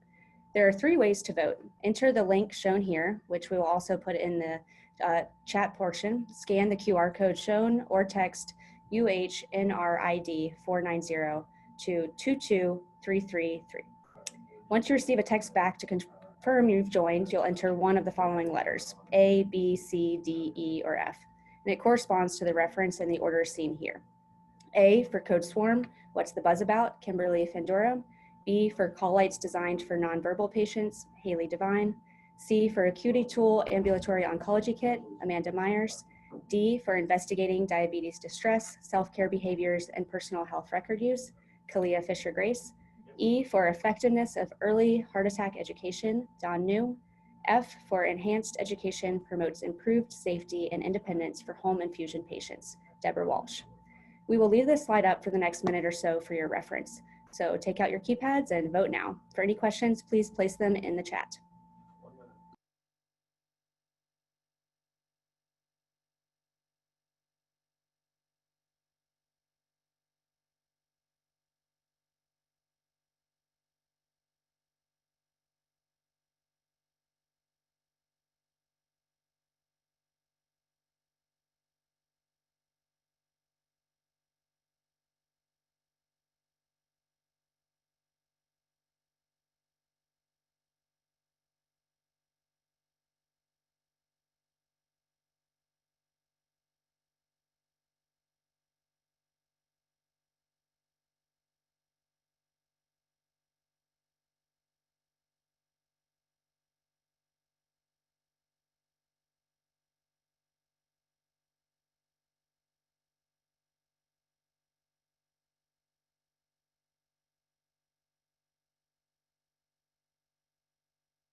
Again, congratulations to all of the nurse showcasees. The poll will remain open for the next 10 minutes or so while we hear from a word from Nadia, a previous winner of UH Ventures Belcher-Weir Pediatric and Women's Innovation Day, and of course, a nurse practitioner. We will then hear from Philips Healthcare and UH nurses who have been collaborating on a project within UH. Nadia, so pleased you're joining us. Take it away. Hi, fellow nursing innovators. My name is Nadia Kobal, and I am a pediatric nurse practitioner with the pediatric surgery team here at Rainbow. I've been working with this awesome team for about 10 years and just really love the children and the families and all that it brings to daily work. My great nurse practitioner colleagues and I, we work a lot with the patients with gastrostomy feeding tubes. and we troubleshoot all kinds of the issues that just come along with having a feeding tube, skincare issues, supply issues. And I often walk around with what I call like my Mary Poppins bag of supplies to fix this problem or that problem. And I tell parents and nurses even that it's kind of like arts and crafts and magic, trying to find like the best thing for this patient and maybe something different for another patient. So over the years, there's this one little thing I kind of rig up with a bunch of supplies in my bag to help a certain feeding issue. And I would always just kind of say to myself, man, I really wish there was something easier for parents and nurses to use, like a single unit, as opposed to like having them try to put a couple of things together from my bag. So when I finally noticed that these UH Innovation Day emails were coming out, I said, maybe I should just submit my idea and see what happens. I know a lot of the previous winners were very high tech and overwhelming ideas, and I just thought my idea was small and why would anybody think anything of it? But I just was like, well, I'll try it and maybe nothing will come of it. So I did, and it was chosen, which is great because really it's for, you know, these PEDS patients and their families. And really it was just great recognition for our pediatric surgery team as well. And the whole journey has been like unreal. I had a hard time with the recognition, and I was shy to even tell my parents at first, you know, that I was picked, just because that's how I am. But the word got out, and the UH Ventures team has just been so supportive and like working on my behalf to see if this could like really fly in the real world. Every time Ryan emails me, I just say, oh my gosh, this is so crazy. I can't believe this is happening. This little idea could like actually become like a manufactured thing and you know, could be like helpful to PEDS patients and their feeding tubes and issues. So the Ventures team, you know, they've set up meetings with like these companies that make your product and promote it and make samples and just all of the stuff behind the scenes. And it's just really still overwhelming and unbelievable. So I say if you have any little idea, you never know what could come of it, go for it.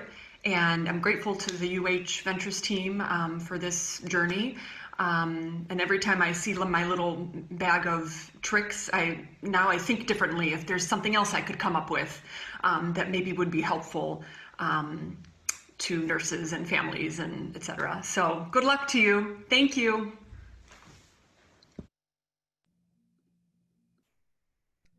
Thank you, Nadia. Here's a reminder on how to vote and that the polls will be open for another few minutes. All votes are important for these showcase nominations and to help your favorite get the chance to win the final prize, which is a chance to work with Philips Healthcare and $5,000. The poll will remain open until the conclusion of this message from UH nurses and Philips Healthcare. I'll pause for about 5 to 10 seconds if you'd like to take a screenshot of this just for your reference.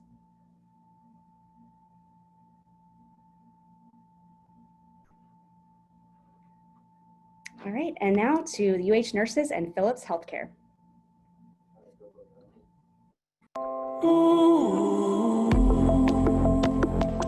My name is Luke Promosic, Regional Director of Philips Healthcare Alliance. My role is to lead the partnership between our two organizations. I am grateful and thankful for all the great work the UH nursing team does. Firsthand this past weekend, I witnessed it on the second floor of Rainbow, the compassion and thought leadership of the executive team and nurses. In furthering our partnership, we're looking at new financial models and ways of partnering for further clinical insights, including research and innovation. During this conversation with our team members, you'll hear about how that was completed and how we continue to partner. And that partnership at an enterprise level will always enhance the relationships that we have, but the relationships we'll continue to have for the next 10 years. At UH Cleveland Medical Center, we had the opportunity to take part in a 3-day clinical assessment around patient monitoring. We were able to visit with each unit within the hospital and speak with many clinicians and nurse managers. This allowed our team to better understand each unit's workflow and the impact they want to make on their quadruple aim. When we were going into each unit, we wanted to understand the infrastructure, if you will, the monitoring that was in place, and understanding how that worked into the workflow. Every discussion on every floor revolved around how we could collectively improve the patient experience and also the patient outcome. Our goal was really to optimize the patient care environment, to leverage technology in a way that's favorable for both our patients and our staff. One of the most important parts of this collaboration was that we had the ability to provide insight from our clinicians at the bedside. We work in a very complex environment, and it's important that our staff who operate day to day with all of the different pieces of equipment that we utilize, it's important for them to have a voice about the thoughts and ideas that they have in regards to how we could improve the delivery of care utilizing the equipment that we have. Philips was very understanding of our hospital not owning all Philips equipment. And what was clear to me is that Philips would be able to integrate all of the equipment we have and be able to pull that data in and reduce the manual entry from the clinicians. So it was a full integration, not just Philips integration. We met with many clinicians and nurse managers, and I noticed 3 key themes that were brought up in many of our conversations.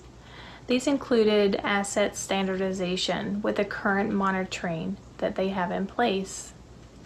Second was their current workflow, whether that had to do with ADT, which is admit, discharge, transfer, or the manual tasks that they do, such as manual charting or printing strips. When we talk about innovation, really it's about leveraging the technology in the right way. We have a lot of technology in the environment, and we do have our EMR, but the reality is the EMR takes time away from the bedside, and it's about finding ways to leverage that technology and be innovative from that way. And that's across all facets of care. So Philips brings that monitoring piece to us. There's a lot of data out there. I really would like to see the data integration into our records so that we can formulate feedback and information that's useful to us. When you're moving to unit as a clinician, or if you have that opportunity, understanding the platform of technology that you have in place is vitally important because it streamlines training, it enables for seamless workflow, and it also provides a seamless journey for the patient. To be able to have a device that I don't have to run down the hallway to grab and put on the patient and connect the patient before we go downstairs, to be able to have that device monitor the patient while we're traveling to our destination in the hospital, and keeping all of that information in one record helps to streamline care, it helps to provide efficiency in care, and it helps to improve quality of care.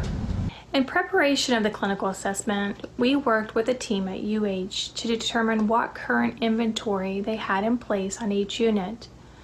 While we walked through each unit, this allowed us to analyze the data, not only at the central stations, but also at the bedside monitors.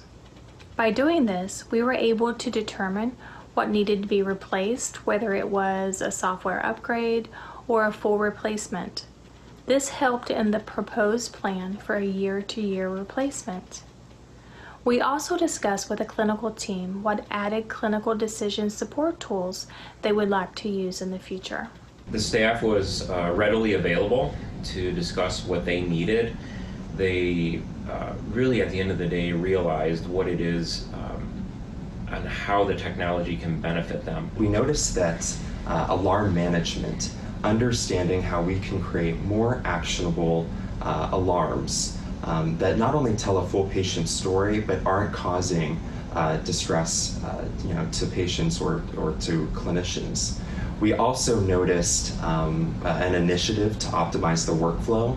So anything that we can do to reduce manual tasks, whether they're at the bedside or the central stations, so that we can give clinicians what they really want, and that's time at the bedside with their patients. The qualities of empathy and in wanting to ensure high quality care was one of the things that I was most proud of. They didn't hesitate to throw out ideas. Creativity was definitely present that day. You can tell that they've thought about these things, and they really genuinely wanted to work with us to help to improve what we can deliver to our patients. Well, being a nurse myself, I was happy to see the nurses' drive and their passion to build a vision.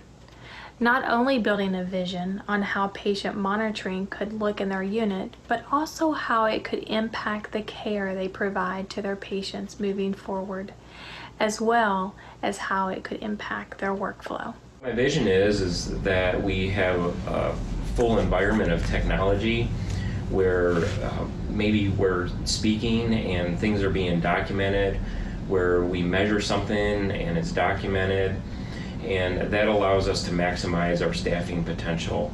And by leveraging technology, we have the ability to really maximize our workforce and get them to where they need to be, which really helps them be engaged and have the job satisfaction they need. And this can take us there. In coming to do a clinical assessment, we wanted to evaluate the current patient monitoring, but build a vision for the future. How will patient monitoring improve the outcomes of our patients? And that patient-first attitude really proves true partnership and why University Hospitals Cleveland Medical Center always advocates for the patient. It's important that our equipment and technology can be utilized in all of the areas so that we can pull the information together to make the best decisions for care. With the feedback that we received during our 3-day clinical assessment, as well as the technology that we would plan on optimizing, I see one connected care story of the monitor data, where the entire patient story is housed, where we can fully integrate every unit within the hospital to create one seamless workflow.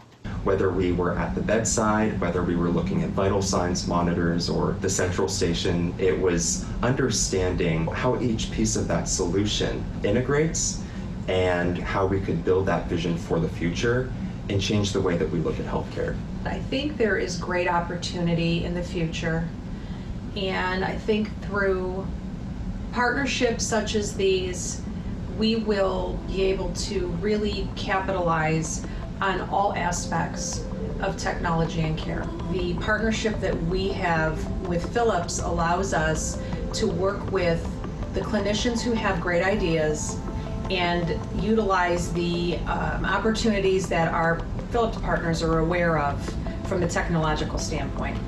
It's been very good working with Philips. They've been very responsive. I will say, outside of the assessment, when we need equipment, our representatives are very responsive in helping us find what is the right value for the task that we need and finding the right value for the overall environment. They have really brought to us ideas on how we can integrate equipment and care into making that difference. One of the most memorable moments for me, and it actually happened more than one time, was how welcoming and inviting all of our staff were when we entered the clinical units.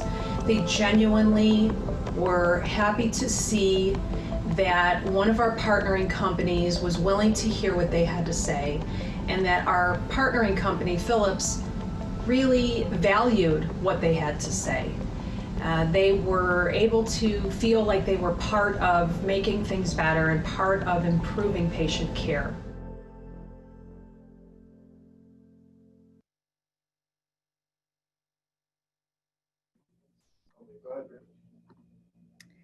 The poll is now closed. All the votes are being tallied, which we will announce at the conclusion of the conference. We're ready for our second how-to, which features Mary and Jan. Dr. Mary Anthony, Director of Nursing Research at UH, and Dr. Janet Kloos, Clinical Nurse Specialist, will now walk you through how to get involved with nursing research at UH and the steps to design a research study and promote better outcomes for patients, staff, and the community at large. To you, Mary and Jan.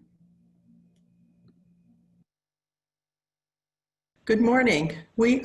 Jan Kloos and I are very excited to be here to share with you our thoughts on how to engage in research.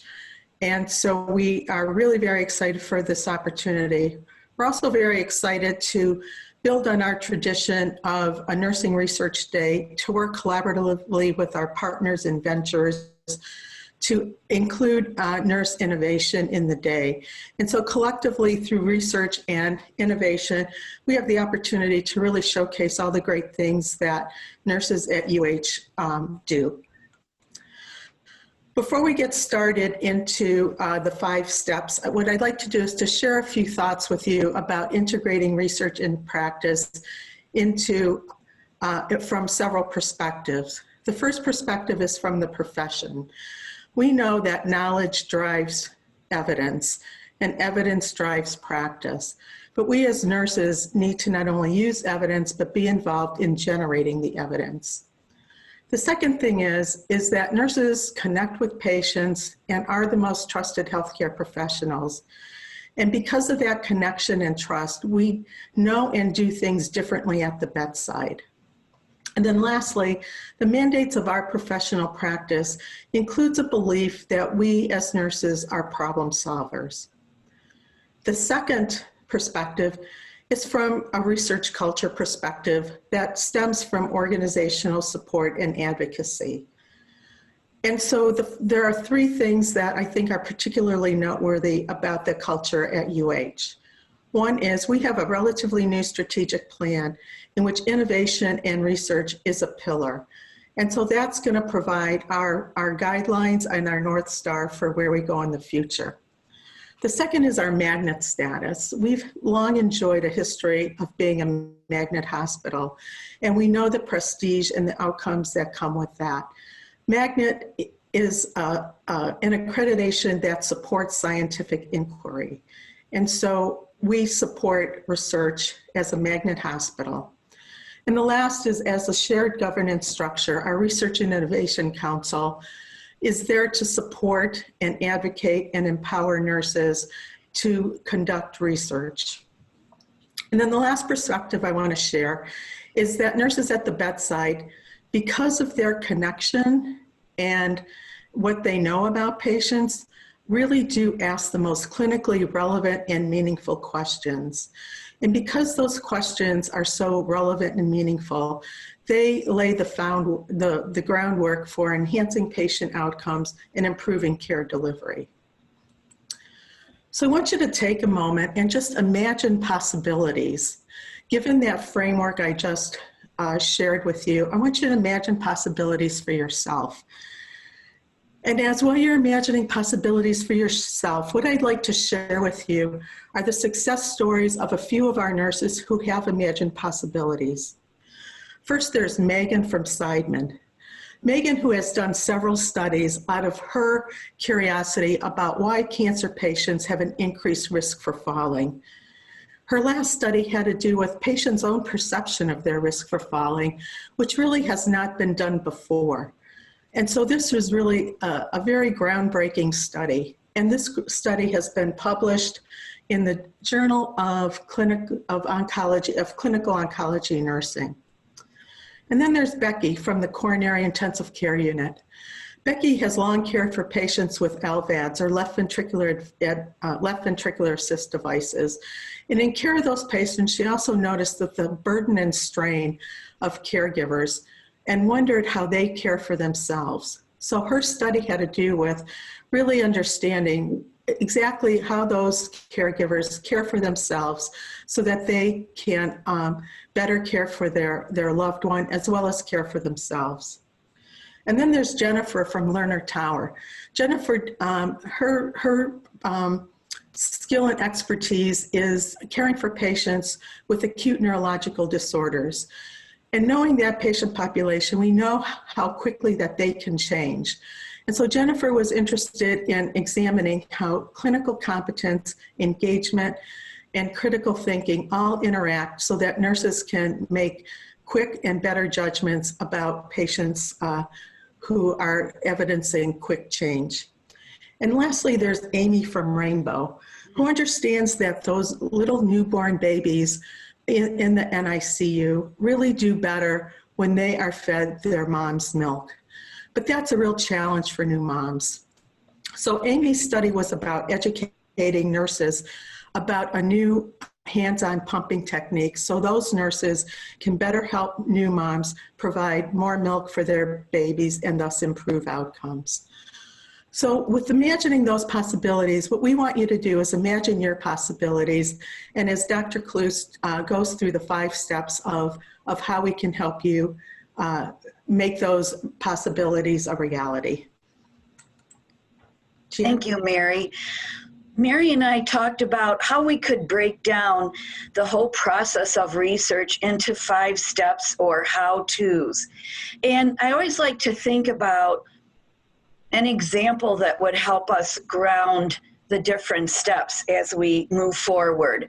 So say you're a nurse performing a dressing change. It might be a dressing on a central line or a surgical site wound, or it might be a dressing in a pressure injury area where you're doing some packing, maybe instilling some type of solution, and you think to yourself, is this really the best way to perform this dressing change? Or is there another material, a foam type of dressing that would help this wound heal more quickly and prevent infection?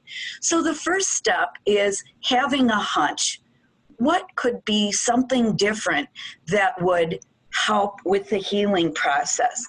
And often you're going to touch base with another colleague and you're going to share your idea. You're going to say, you know, I'm not sure about the way we're performing this dressing change, or, you know, I read a little something about a different kind of dressing material.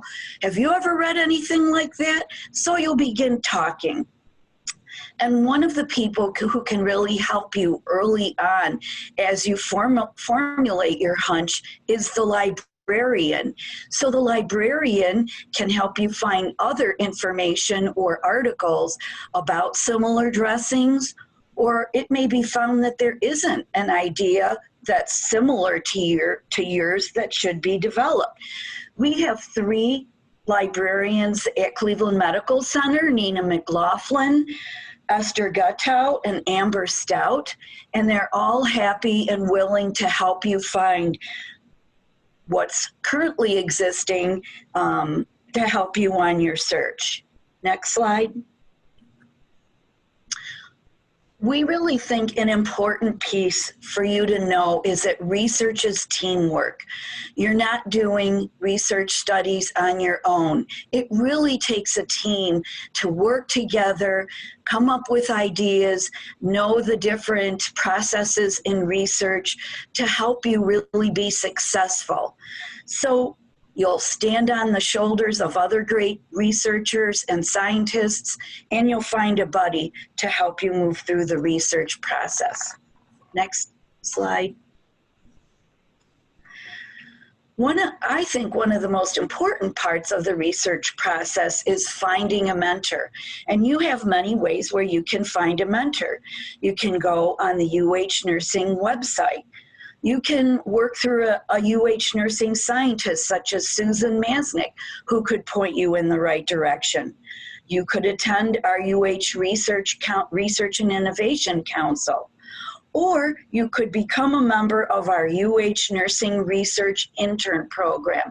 And that is a structured program to take you from the beginning of the research process with educational components and some in-person training with your mentor.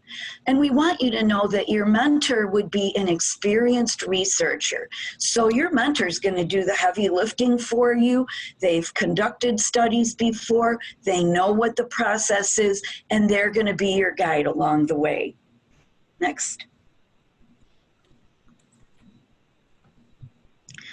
So the study design is what your mentor will help you develop. We'll want to figure out the smaller steps of how you will conduct the study. What kind of a wound are you interested in changing the dressing type? Is it a surgical wound? How many wounds do you feel that, or will help you identify the number of wounds that you might need to perform a different change in, so that we'll know that whatever findings you have are authentic findings? We'll help you figure out, do you have a control group where you use the same kind of dressing and compare it to the different dressing that you've developed?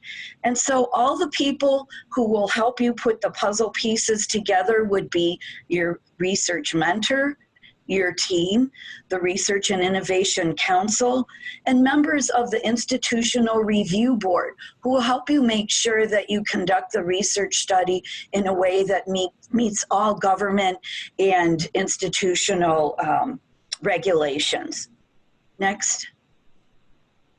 So the fourth step is conducting the study, and this is the part of conducting research that's really a lot of fun. You've done all your background work, you've lined up all the pieces and put the puzzle together to conduct your study, and now you're actually going to carry it out. You have your team, you have some champions from your unit, you've worked with your manager, members of our Research and Innovation Council and others have helped you with funding. It might be your administrator, it might be our Chief Nursing Officer, Jason Pirtz, but we're all going to work together to help you have a successful study, and you're the one who's just working to make sure that all the steps that you've laid out are being carried out in the right way. Next slide. Another really exciting part of conducting research is to find the results. So you've tracked data along the way, you've looked at what the wound healing was, you compared one group to the group where you made a dressing change, and you find that indeed there was no increase in infection and that the wound healed 2 or 3 days sooner than the regular type of dressing. Now you really want to share these results. So you get help with analyzing the data to make sure you're confident of what you're finding and what you're presenting to others. You'll get help writing in a journal, an article, taking the results to the other governance councils at our Cleveland Medical Center. Another exciting step is that you will be contributing to our magnet journey. And very excitingly, because what you did made a change for your patients, you're going to want to change the practice, and you're going to want to communicate your findings so that others can use the change that you advocated and found had a positive outcome. Also, you'll be guided for presenting, maybe at conferences, publishing in nursing journals, American Journal of Nursing or other such journals, but you really want to get the word out about the good work that you've done and how it's helped patients.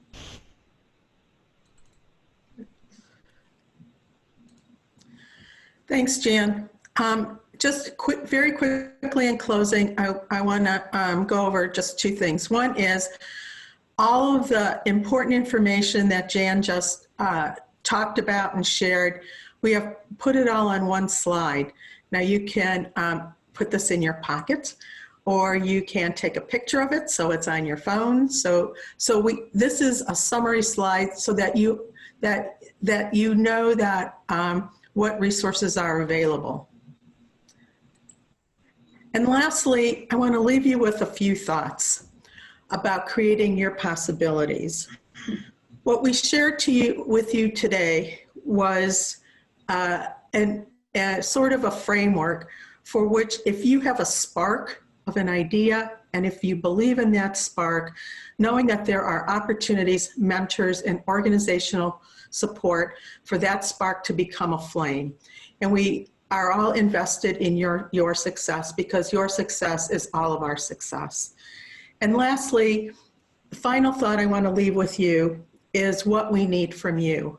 What we need from you is your belief that you can imagine and create your own possibilities. Thank you so much, and we look forward to working with you and enjoying your success. Bye-bye.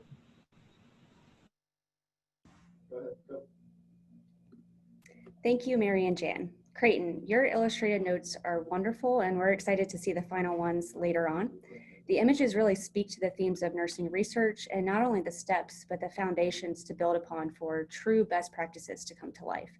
We have an exciting announcement to make before we take a quick break.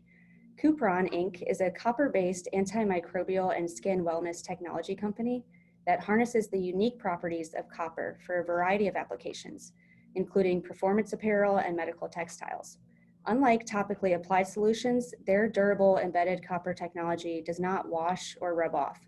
This fall, Kipum is donating 7,000 pairs of Dansko socks that feature Kipum technology in the cushioned sole to the nurses of UH. Kipum hopes its donation helps nurses in their daily mission of helping others. Thank you, Kipum, for being continued partners with UH and your generous gift in kind. We know resiliency encompasses physical, mental, emotional, and spiritual well-being. It often puts the onus on the person, the nurse, and yes, nurses included, to consistently recoil and bounce back. And in order to do that, we have to give ourselves permission to take a break. From none other than the director of UH Connor Integrative Health Network, I welcome Dr. Francois Adon to invite all of you to take a break. Francois, thank you for joining us. Welcome to your break. Congratulations to the organizer who have put together a fantastic program. I'm sure you are all learning and getting engaged, but right now this is something different. So welcome to the break. I'm Dr. Françoise Adon, and the break is offered to you by your friends and colleagues from the Connor Integrative Health Network. This is just a moment to take care of yourself. I know it's a concept that we are not comfortable with, but so important. So you have a few minutes to go get a glass of water, renew your coffee, take a few deep breaths, do whatever you have to do, but try to stay away from your phone and your email. And then we have planned for you a couple of activities that I know you're going to enjoy. Again, I'm reminding you on behalf of our entire team to build your resilience by taking care of yourself. This is how we can be the best we can be. Enjoy it.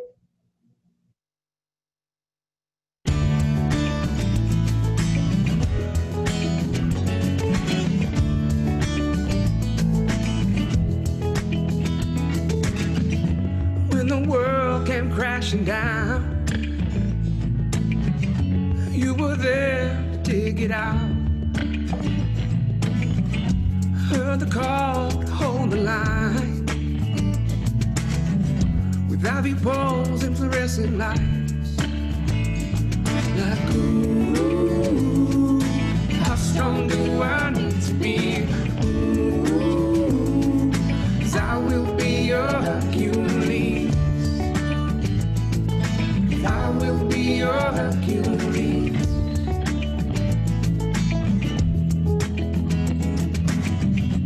All your life you heard these stories. When the roads are rough ahead, without no guts there'll be no glory. How do you want your legend read? Like, ooh, how strong do I need to be? With, ooh, I will be your Hercules. Yes, I will be your Hercules. Yes, I will be your Hercules.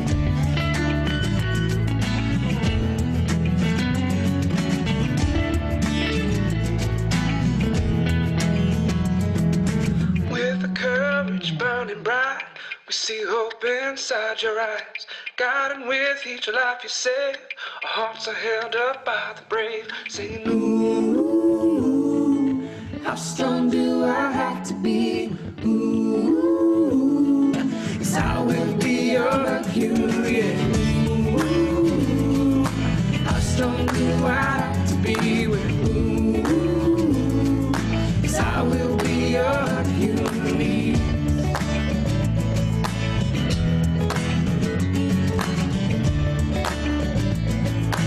I will be your Hercules.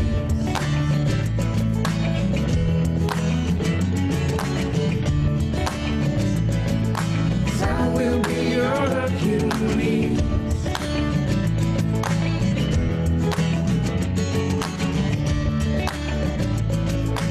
I will be your Hercules.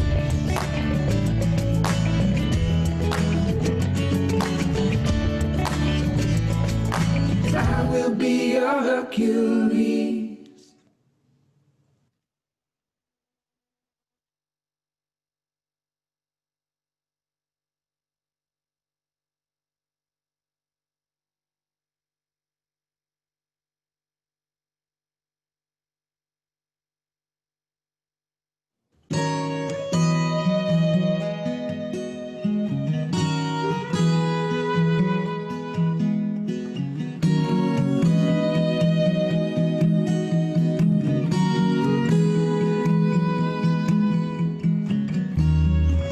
There are so many people counting on what you do.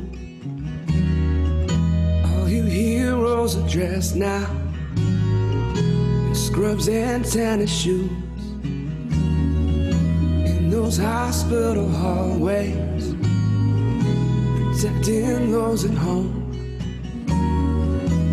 You're saving us all now. She's not alone. This is your song. For every nurse who is carrying on,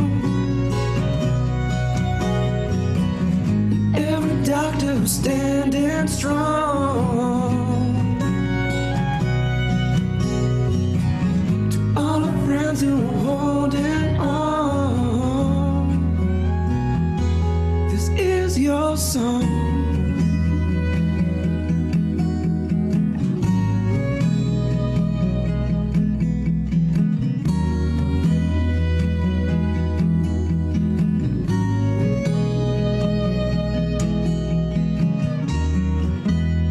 Love is a warm light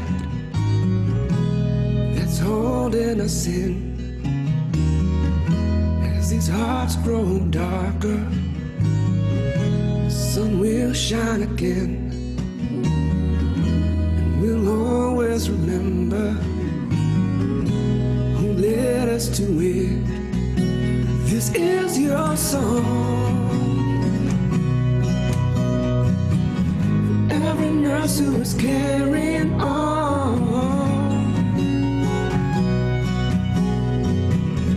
every doctor who's standing strong,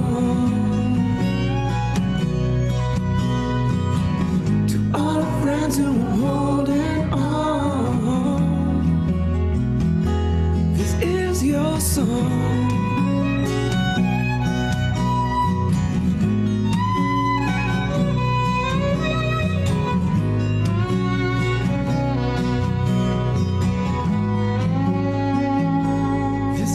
Your song. Every nurse who was carrying on, and every doctor who's standing strong,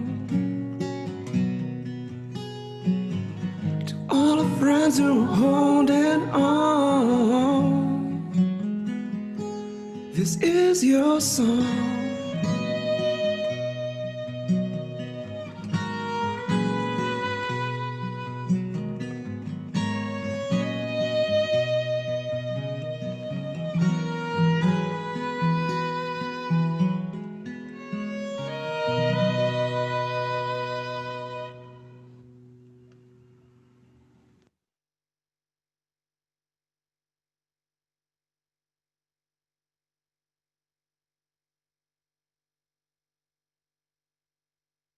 Guys, sorry.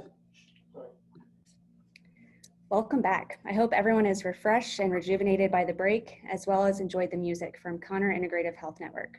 We have an exciting rest of the conference to share with you, so let's dive in. We're now going to transition to startup presentations featured by our presenting partner, Plug and Play Cleveland. Jennifer Thomas will be your host for the startup presentations, and there will be a chance to ask questions following each pitch.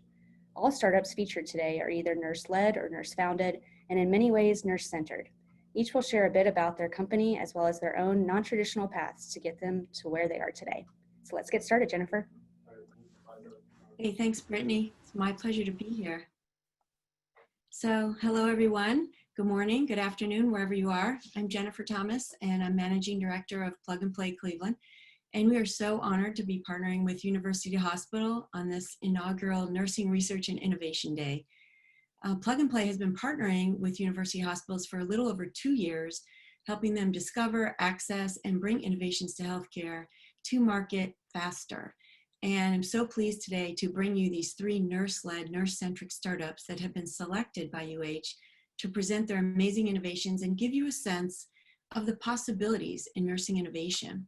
So let's get to the agenda. I'll do a quick overview of Plug and Play so you know who we are and what we do. And then we're going to get right to Linneus Medical, CareVive, and Kamana.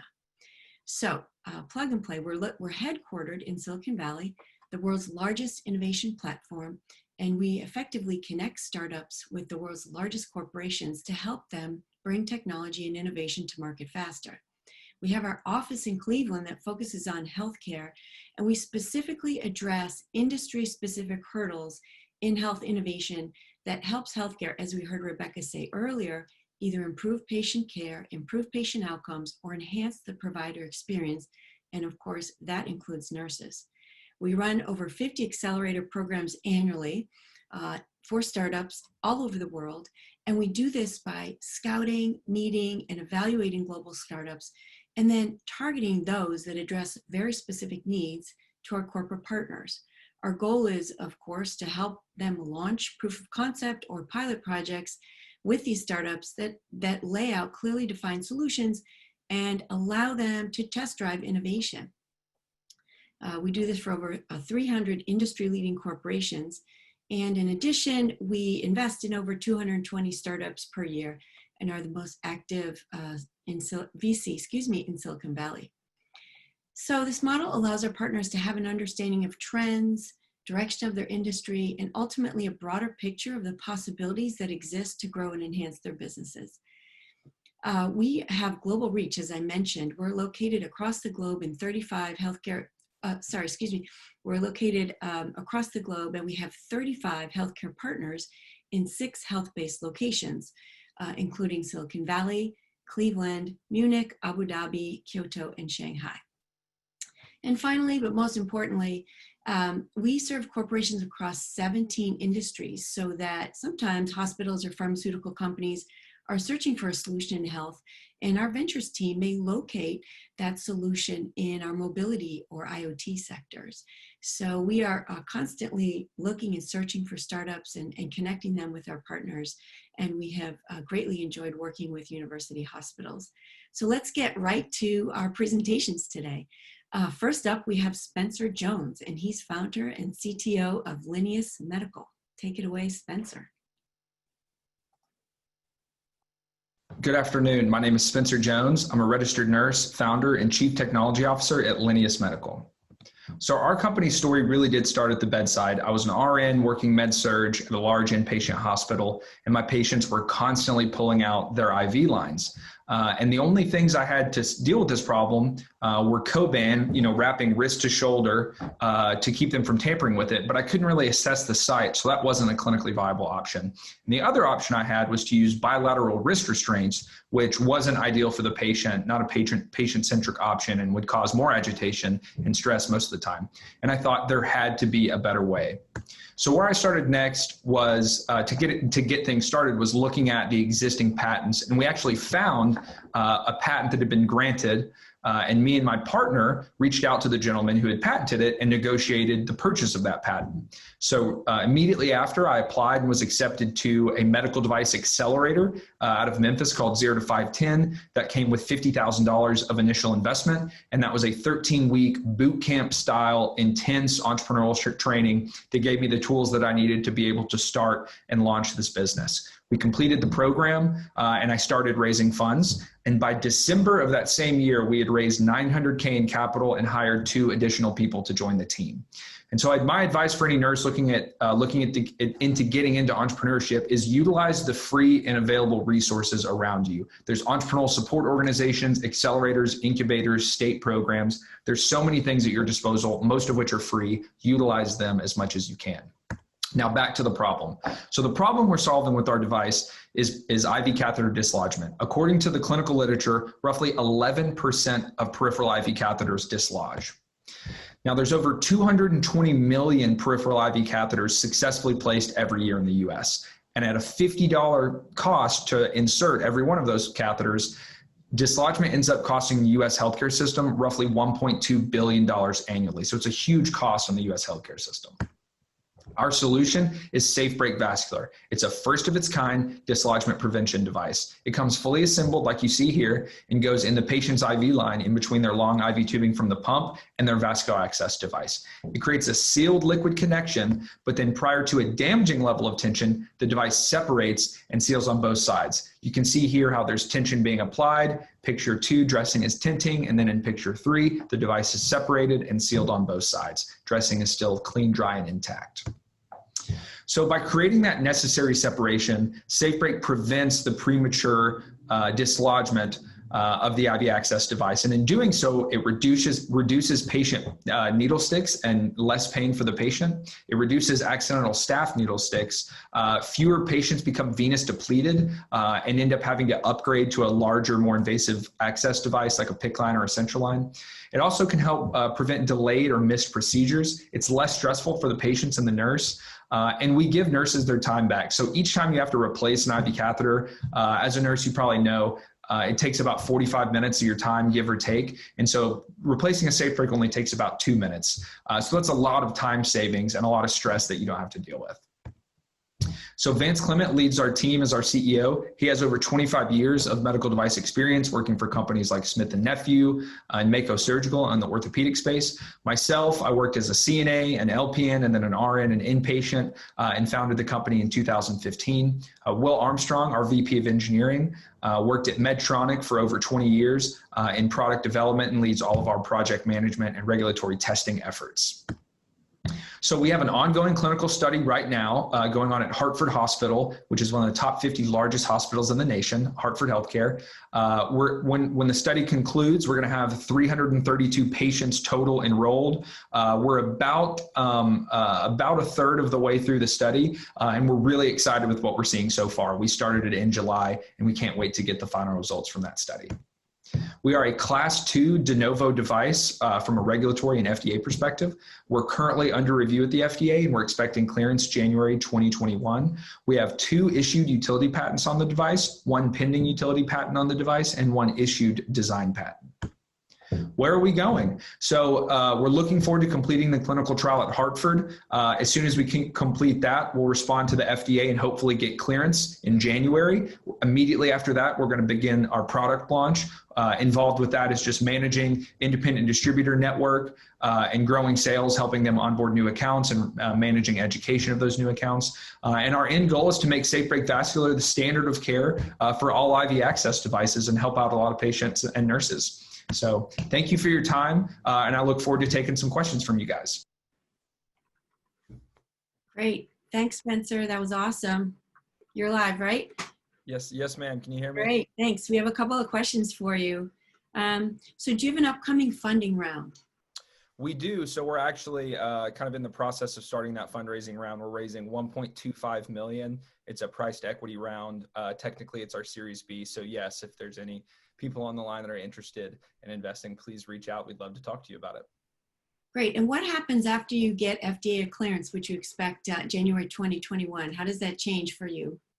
Yeah, so we really kind of as a business, we move out of the regulatory phase and into the product launch phase, which is involved with that is getting our independent distributor groups lined up, which is going to be a patchwork of, sales reps that cover, one or a couple reps per state. These groups will be all over the nation, getting them signed up, getting them the leads that we've generated from, marketing conferences and things like that, and then helping them onboard accounts and just basically giving them the tools they need to have success from a sales perspective. Great, got it. And then is this going to be available for pediatric patients as well? So initially, we're not going to be available for pediatric patients. I believe the indication that we're going to get is 18 years and up. But we are looking at doing a pediatric study really quickly after we get clearance so that we can obtain the regulatory clearance for pediatrics. Obviously, we believe that the pediatric space, kids are just agitated and follow directions less well than adults. So we absolutely believe that this is pediatric patients could benefit from this for sure. But it just takes a little bit higher level of clinical data, and you have to have that clinical data on pediatrics for the FDA to give you that indication. Got it. And just getting back to the whole being a nurse and launching as a nurse, how did you find your business team once that you decided to go for this? Yeah, so I would really, again, credit the entrepreneurial support organizations around me, and then also the accelerator programs. The accelerator programs get you in touch with mentors and advisors, and they can help introduce you to people that would be valuable for your team. I met one of of the first 3 people involved with the company. One of them I met through an accelerator program, and one of them I met at a fundraising event when I was raising that initial capital. That fundraising event was put on by an entrepreneurial support organization. It was an angel investment group out of Arkansas that was hosting that event. So I really just have to credit the entrepreneurial support organizations as well as the accelerators for getting me in contact with the people that helped me really take this thing off the ground. Great. And then do you have any advice for many of the nurses watching? As we heard Rebecca say, nurses really are frontline innovators, or should be.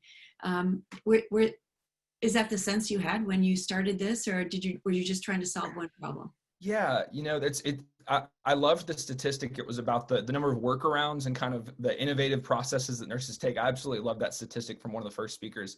I would say, as a nurse, just don't let these inefficiencies wash over you. Sometimes it's a small process change. Maybe it's a change to a form before you send them down to surgery and pre-op or something like that. There's a million things on the kind of service, process, or device side that I think there's massive room for improvement in the direct patient care space.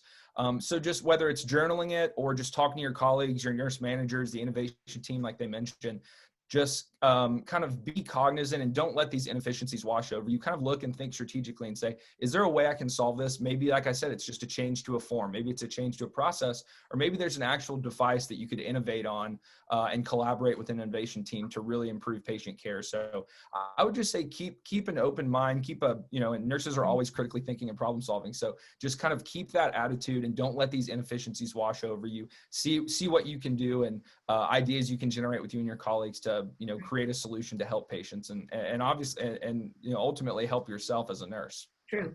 Great. Thank you so much, Spencer, and great presentation. Thank you, guys. Thank you so much. All right. Bye. Good. Thank you. And next up, we have Maddie Trupkin-Hertzfeld. She is CEO of CareVive. Take it away, Maddie.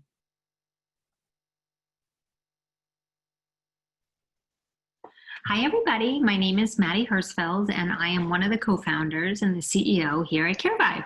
And I want to thank UH for inviting me to your Nursing Research and Innovation Day.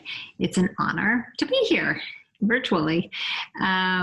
Anyway, let me tell you a little bit about CareVive. So the mission of the company is to illuminate the real-world cancer patient experience to make it more targeted and more patient-centered, ultimately leading to better outcomes for patients at lower costs. So a little bit about me, since this is a day honoring nursing. I am also an oncology nurse by background, and I had a company that I had built and sold prior to starting CareVive, and it was in oncology nursing, continuing medical education. So I sold that company back in 2007, and I stayed with the acquirer for a little bit and realized it was time to do sort of the next best thing. And at the time, all of our friends around the country, our oncology nursing colleagues were getting up on an electronic health record, Allscripts, Epic, Cerner, and they didn't have tools precise enough to take great care of patients. And that really was the genesis of the idea. And more specifically, we know that cancer patients can have up to 60 or 70 side effects while on cancer treatment. And we know that the cancer care team unfortunately misses about half of those symptoms. And so we know we needed some software to help identify symptoms and help the care team manage those symptoms. And then we also needed data on these patient experiences to know what's working, what's not working, so that we can get better and better. And that really was the idea. And I was asked to give some advice. And my advice to you is that there's so much room to improve healthcare.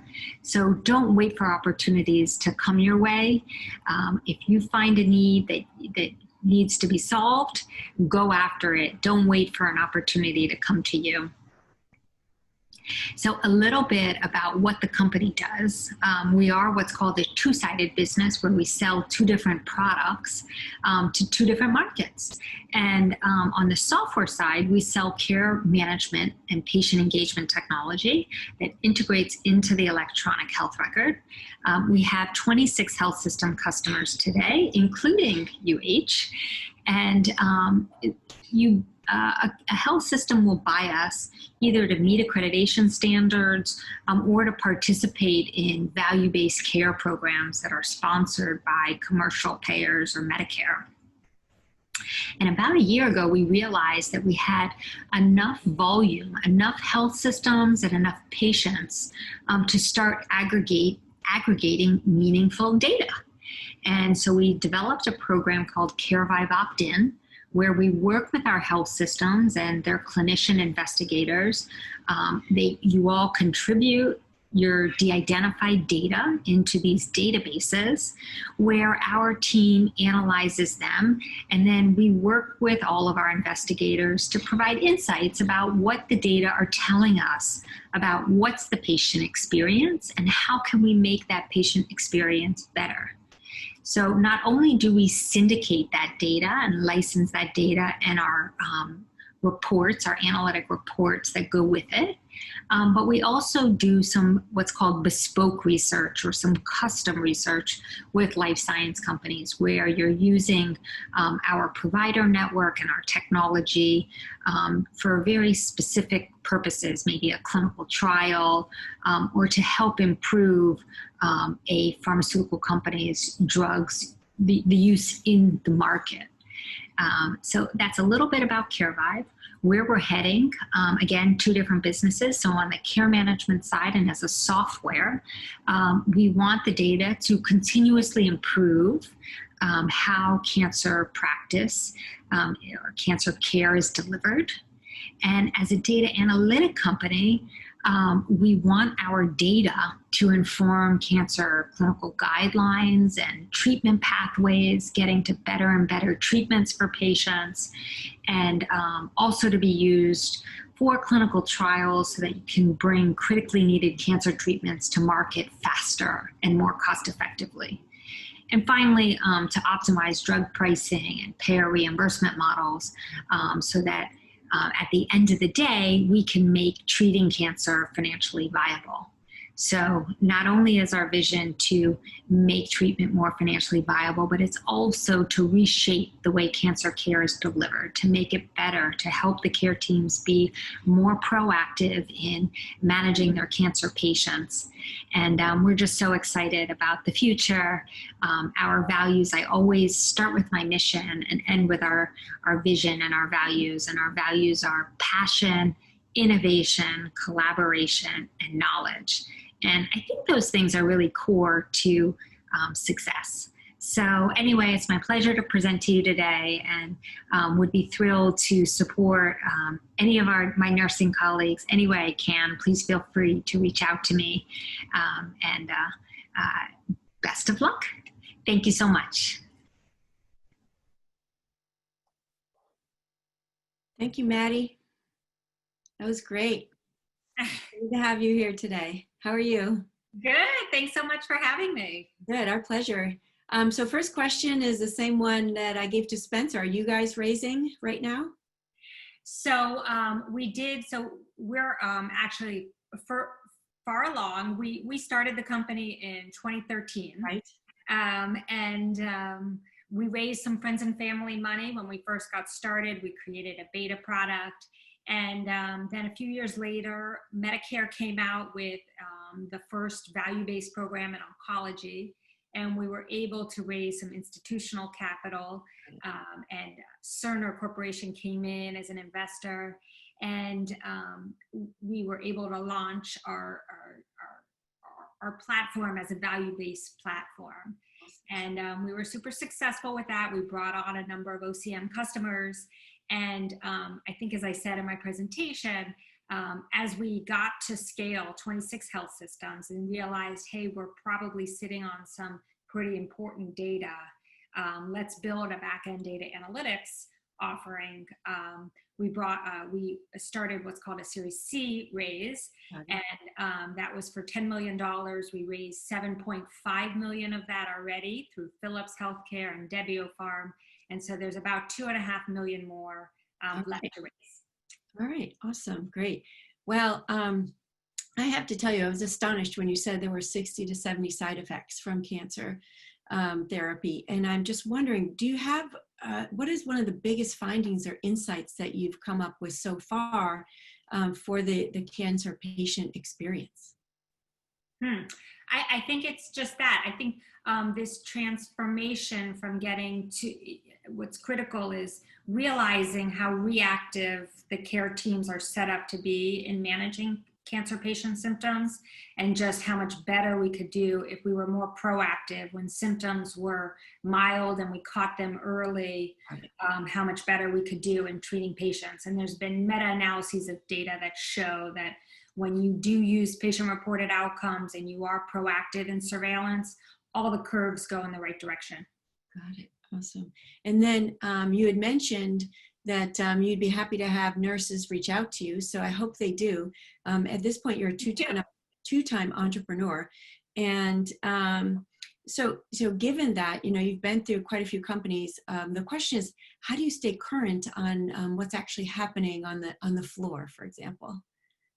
That's a great question. So we do have a scientific advisory board, and we do have, the way that we really stay current right now is not only through our networks, but also the sales teams are out there every day with our health systems, bringing back to us, once you give a presentation, say this is what they do, when you're asking people for money, they'll be clear to tell you what are their needs. Got it, okay. Great. And then UH already works with CareVive in the Cyber Cancer Center, right?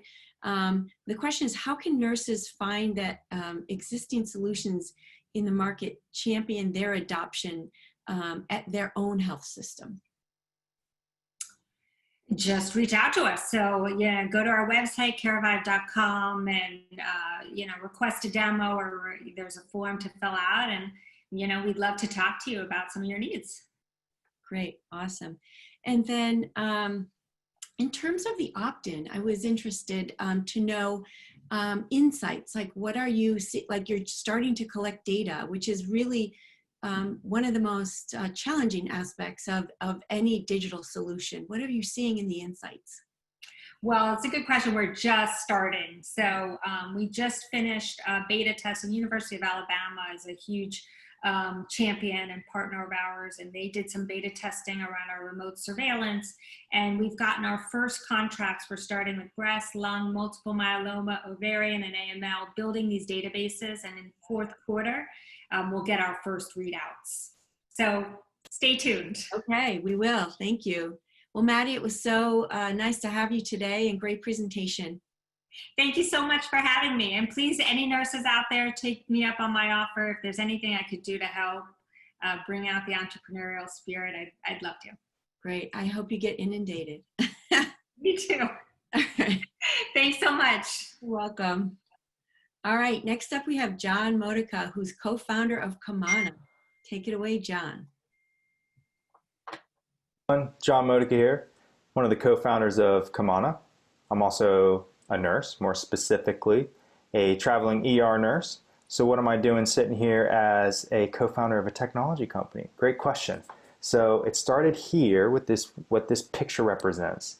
Me, 10 years into my career as a healthcare professional and still just not having a handle on my credentials. So things like my licenses, my certifications, my resume, my vaccines and titers and PPDs and TB mass fits and references and overall just professional portfolio and credentials.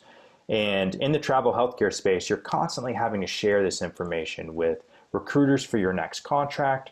Oftentimes you're working with multiple recruiters, so you're going through this song and dance of filling out job applications, texting and emailing this information, and when you've got it just scattered amongst paper documents, PDFs on your computer, images on your phone, it becomes just a nightmare, and it results in missing opportunities or sharing your information in means that are not secure.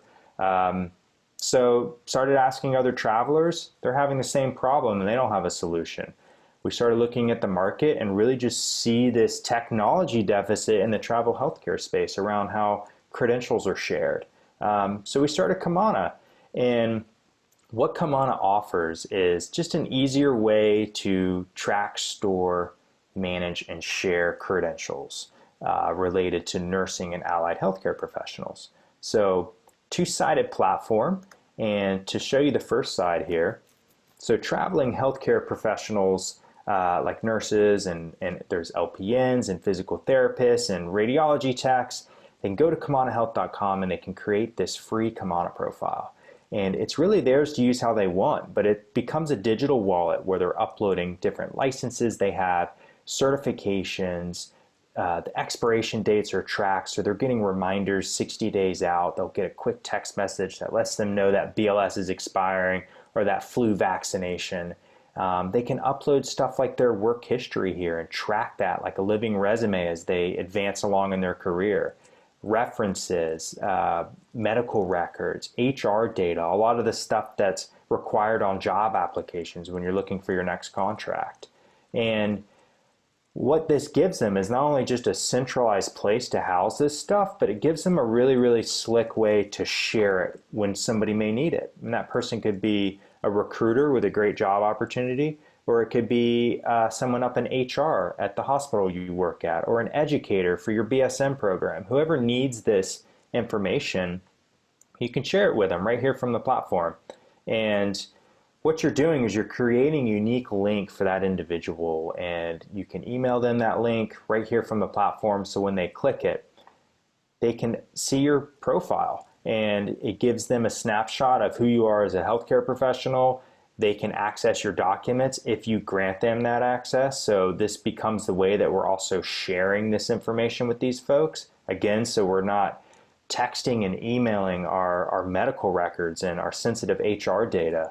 And you can also turn that access off at any time. So if they no longer need it, you can break that link. And so, you know, it's giving these healthcare professionals a couple things. Centralized place to store this stuff. Tracking, so no expirations are sneaking up on them.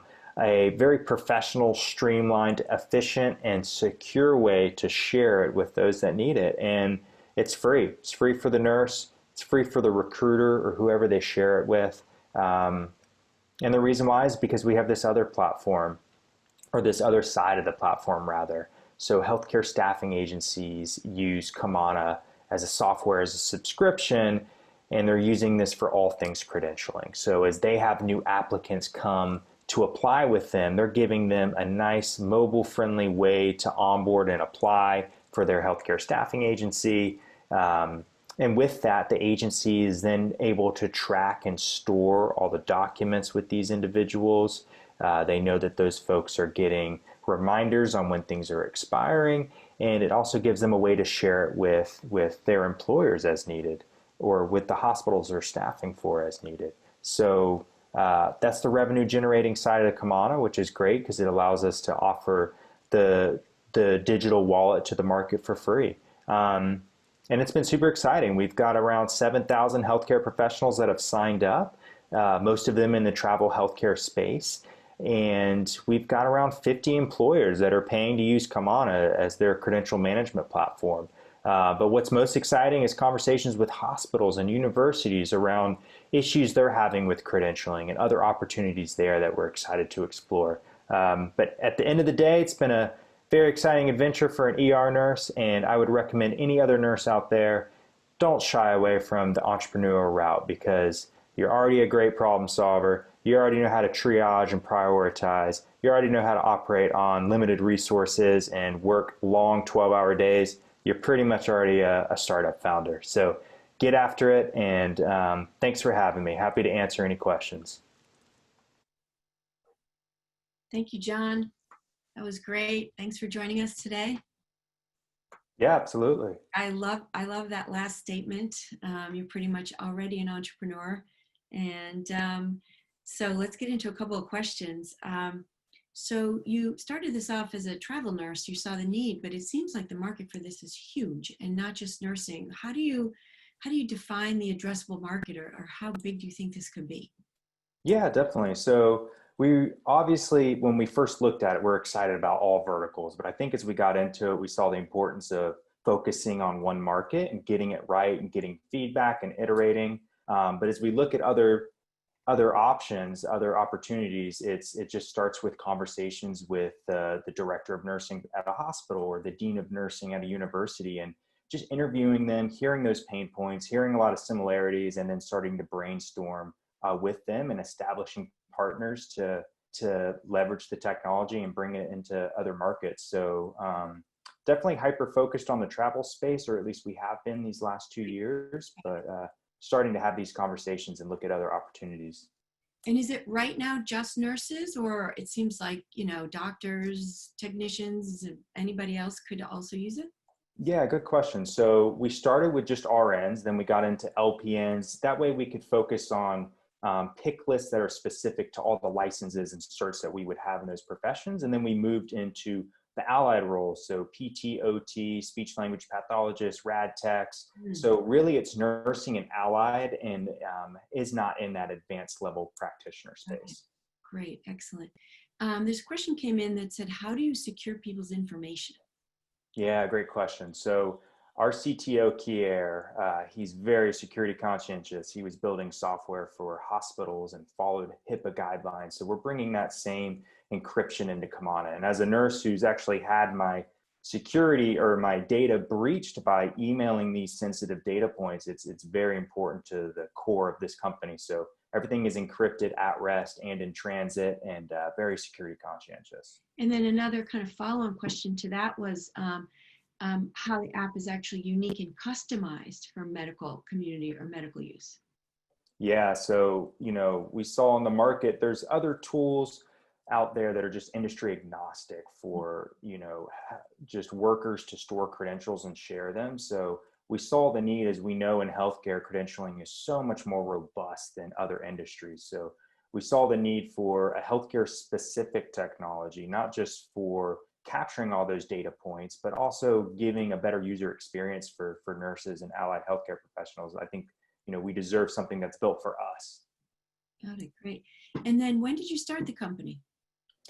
So conceptually, the end of 2018, I was actually on a travel contract in Alaska, and my good buddy Dave, who's now my co-founder and CEO, is up there with me, and I'm kind of struggling with these issues, and we started brainstorming and doing surveys and interviews and research. So the company formed in 2019, early 2019. Got it. So you're early. It's a young company. Are you still practicing at all, or are you full time on? Yeah, so I'm full time with Kamana. Spencer wouldn't want me starting an IV and using his product right now. We'll put it that way. Okay, great. Good. Well, that's awesome. Well, thank you so much, John, for joining us today. And I don't know, we have a minute or so. Did you have any other, things that you wanted to share? I'll piggyback on. Entrepreneur? Yeah. So I'll kind of piggyback on what Spencer said. As nurses, we're on the front line. We've got a different perspective on healthcare than anybody else in healthcare. We're at the bedside more. We see things differently. So as you recognize those problems, think about solutions. And to take that a step further, it's never too early to start brainstorming with other nurses, brainstorming with other entrepreneurs or mentors, like Maddie said, leverage those connections, reach out, and start to, I mean, if you can beta test, if you can talk to patients, like from the very beginning of recognizing it, and, you know, if you can squash that as an option sooner, that means you can move on to something else. So I think, you know, definitely recognize problems, and it's never too early to start acting on them. Great. Well, thanks. Thanks so much for being with us today, and good luck. Yeah, thank you guys for having me. All right. Take care. Thank you, Spencer, Maddie, and John, and thank you, Jennifer. It's very inspiring and uplifting to learn more about your journeys to innovation, whether it is a digital solution, a device, or a process improvement, or reimagining clinical workflows and scheduling. No idea is too small. You might not have an idea per se, but a solid understanding of what is the problem and the right problem to solve for. A problem is an idea in a way. These startups are proof that products and services can be designed not only for nurses, but with and by nurses. If you have an interest in any of these companies, please reach out to UH Ventures and we will be happy to provide an introduction. So it looks like Creighton captured all of those incredible stories via illustration, and it's continued to bring the themes of the day to light. Now we will hear a quick word from Nick Woods, founder and CEO of Home. A plug-and-play startup. Home is a company which offers custom sleeping pods to universities, airports, and now with its implementation at university hospitals, Home is venturing into the space of healthcare. Nick Woods from Home has a few words to share with us, and the nurses in UH. He hopes his product will help gain a few moments of respite. Hi, my name is Nick Woods. I'm the founder and CEO of Home. We're a San Diego-based startup company, excited to participate in Nursing Research and Innovation Day 2020 at UH. So yeah, what is Home? So Home, again, we're a startup company. We're based out of San Diego, California. We are creating on-demand sleep pods or nap pods you could book directly on your phone for 30 minutes all the way to 4 hours. We initially started the company, I started the company about 3.5 years ago. First 2 years was just product development, design, engineering. We finished our first pod, I want to say March 2018. And actually that next month we were chosen as one of the 20 companies for the Startup Spotlight by South by Southwest. We first launched Home actually in the university space. So we launched at University of Arizona, and we put 3 pods in the student union, 3 of our sleep pods, and we got overwhelming, amazing response by the students. I think we had 225 bookings in 10 weeks, and I think it started at like a 22% repeat user rate and then grew to like 40%. So it was just amazing. People used it. They used it every single week, every single day. And, you know, now we're kind of shifting our focus a little bit in 2020 to the hospital healthcare space, and are excited to be a partner with UH, you know, and help the doctors and help the nurses get, and the staff, get that little break, right? Get that little break for, again, 30 minutes all the way to 4 hours, just that little nap or that little recharge, or that even little bit of meditation. So that's what our pods are for. Again, having a private, quiet space just to go relax, get your mind right, and get back to work. I think especially in the healthcare space now with everything going on, there's a lot going on with COVID, and so you know, it's great timing for something like this, just to take a step back, recharge, get in one of our pods, and go back and, you know, be effective at your job and not, you know, overtired or you know, needing somewhere to go.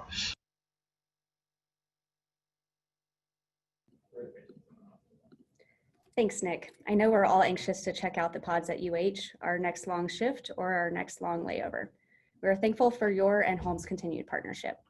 As you're all watching these incredible stories, you might be percolating a few problem spaces or ideas of your own. We're here to help you transform an idea into a potential solution and to guide you through design and innovation processes. Kip Lee, Managing Director with UH Ventures, and Matt Zenker, Senior Portfolio Manager, are here to chat about a few ways nurses specifically can collaborate with UH Ventures to bring ideas to life. Hi, I'm Kip, Managing Director, UH Ventures. I'm Matt Zenker, Senior Portfolio Manager for UH Ventures. We're excited to be here, and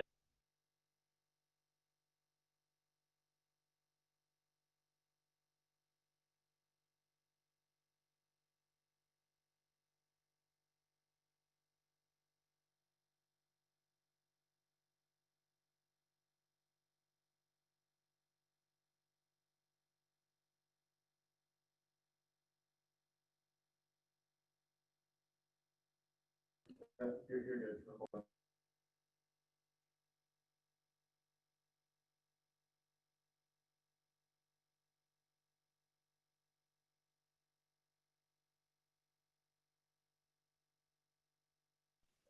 hi, I'm Kip, Managing Director, UH Ventures. I'm Matt Zenker, Senior Portfolio Manager for UH Ventures.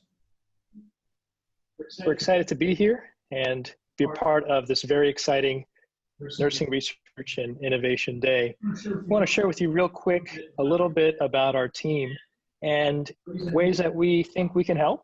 And if you have an idea, an innovation, we want to share with you how you can work with us and reach out to us. We are a team of about 10 people. We primarily work out of the main campus. Of course, we're working remotely as much as we can. But we come from all backgrounds.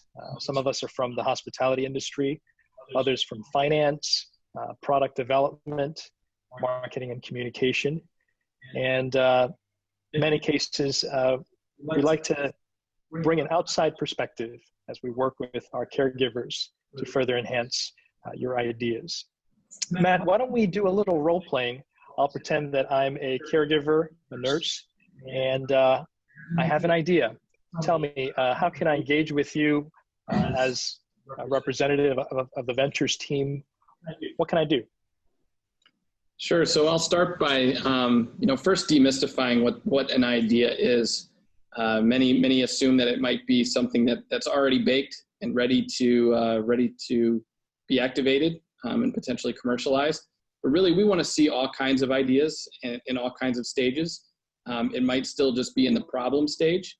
And if that's the case, we've got resources to help you, approach that problem and come up with different ways to solve for it. So, but when you do have, what might be a seed of an idea, we'd encourage you to go to ventures.uhhospitals.org and look around. We've got tools and resources that you could look at to help you form your idea a little bit more. We've got design tools, as well as resources like handbooks and podcasts, different resources that may even help you with your second or third idea. If you're ready to engage with us, I would encourage you to go to Our Process on the website.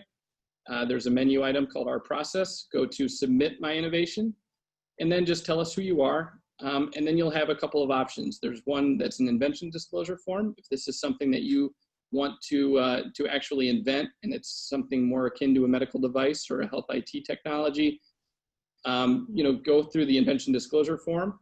If you just have, like I said, a seed of an idea and you just want to think about ways that we could solve it, whether it's partnering with external companies or if it's just a challenge that you run into every day, just put in, choose the innovation opportunity form and fill in from there. And that will kickstart the process with our team that will start to assess it, as well as give you a roadmap for how you might approach it and how you might actually commercialize it. Thanks, Matt. Innovation seems like a really broad term. Can you tell me about what kinds of innovation you like to see as a team? Sure. So yeah, we embrace the broad definition of innovation. We like to see anything from process improvements all the way to more complex medical devices. when it comes to process improvements. This could be just something in your workflow that you see every day that you think, could be changed for the better of your team, for the better of patients. And so we'd encourage you to submit those ideas to us as well. But again, we see a lot of also medical devices, and this could be things that are more, surgical implants, all the way to some of the workarounds that we've talked about earlier today, where there's just things that nurses are doing every day. Maybe it's just, combining different devices together to make something work. Those are the kinds of devices that could have a path for actual commercialization and quickly. So we like to look at those, as well as if you have an idea for an information technology, whether it's a better algorithm or decision support mechanism or a dashboard, et cetera. If you have things that you've already created or are thinking about creating, let us know, because again, we can find ways to commercialize those. And when I talk about commercialization, it's important to know that there are a few different ways to do that. And we, whether that's licensing to another company, or it's actually spinning out some of our own companies, which we have done and have in our portfolio. And you can see those as well on our website. You mentioned at the beginning, or Kip did, that you have folks from all sorts of backgrounds, but it sounded like many of those examples were non-clinical. Do you guys have capabilities that are clinical, or people that you work very closely with who have that clinical background, as that might be important for me as a nurse to know that I've got people who speak my language as I look to collaborate with the Ventures team? Sure. So Ventures has really done a lot of work in creating a great network of innovative clinicians that just want to work with our office, whether it's furthering their own ideas, championing other technologies, or just jumping in to help where needed. So we have clinicians in our office every day that we love to bounce ideas off of, and making sure that we can walk the walk and talk the talk. More formally, though, we have an actual innovation fellow, Dr. Brian Rothstein, who comes and sits in our office on a regular basis and is basically doing just that for us. While he's got great ideas of his own, he's always there to support our own projects that we have going on. And then also Brittany Merkle, our MC for today, is our expert in nursing and innovation, and is, again, always willing to sit down with nurses and other clinicians to further their ideas and expand their innovation horizons. Thanks, Matt. That was really thorough. Just to recap, if you have any questions or you're just curious, please reach out to us at ventures.uhhospitals.org. We want to also share with you next a sneak peek of an upcoming project. It's a crowdsourcing mobile app that we've designed in-house at UH in partnership with many of our caregivers. We want to share with you a short clip that describes this innovation platform. Without further ado, UH Innovates. UH Innovates is a concept that we conjured in order to democratize the sourcing of innovation and solutions. We've really, I think, enriched what innovation as a process could be, where it's not just a suggestion box digitized. The true understanding and the definitions and the unbundling of the problem invariably leads to a more elegant solution. Our process is threefold. Gather data. Is this really the right problem? Or have you thought about the problem this way? Grasp insights? Let's think about all the different kinds of solutions that can solve or resolve for that problem and give it life. Again, not just one way to bring the idea to life. The web app that we've built mirrors that process. UH Innovates is a platform that anyone can use if they have an idea. Whether it's you're walking in the hallway and you want to snap a picture of something that you can make better, or you have a different process on how to improve it. It is a method by which you crowdsource the potential to solve your problems. One of the best things that we have on the platform is that anyone can comment, and then you can really collaborate with other people on how to best improve your idea. The beauty of innovation is how messy it is. Someone completely different from your work domain might have the best idea or that question that can really challenge everything you thought your idea to be. We also have introduced what we call constraint cards. It's not to kill the idea, but it's actually to say, have you considered this so that you can have an even stronger solution in the end. UH Innovates really works as a crisis response tool because there are just so many ideas coming in from the pandemic. We probably received more than 250 idea submissions. Many of those resulted in technologies that actually were conjured, designed, fabricated, and put into the field of play literally within a matter of days, sometimes within weeks. Really, I think the heart of the product is what we've been able to prove and learn from during the course of COVID-19. But I think we can be excited that maybe there is a use case where it can also be relevant beyond the crisis and perhaps even beyond just healthcare. We believe that this could be a ubiquitous tool for all organizations of size and scale in order to give their employees, their internal constituents, the power of innovation that they can carry with them candidly on a daily basis with their cell phones. People want to help. People want to be engaged. I mean, that's the basic ingredient you need. People are now empowered to bring their problems and bring their solutions to the forefront, and to do so in a manner where there will be no judgment, where there will be support, and where successes and stories will be celebrated.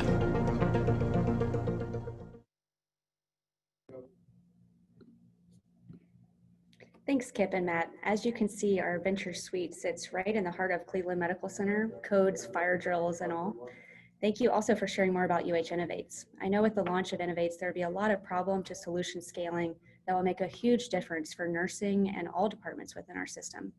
Creighton, we've built even further on the ideas Kip and Matt shared with your wonderful drawings on frequently asked questions nurses might have. I, for one, am still learning every day from my Ventures teammates on anything from development to commercialization, and we're all here to help you navigate.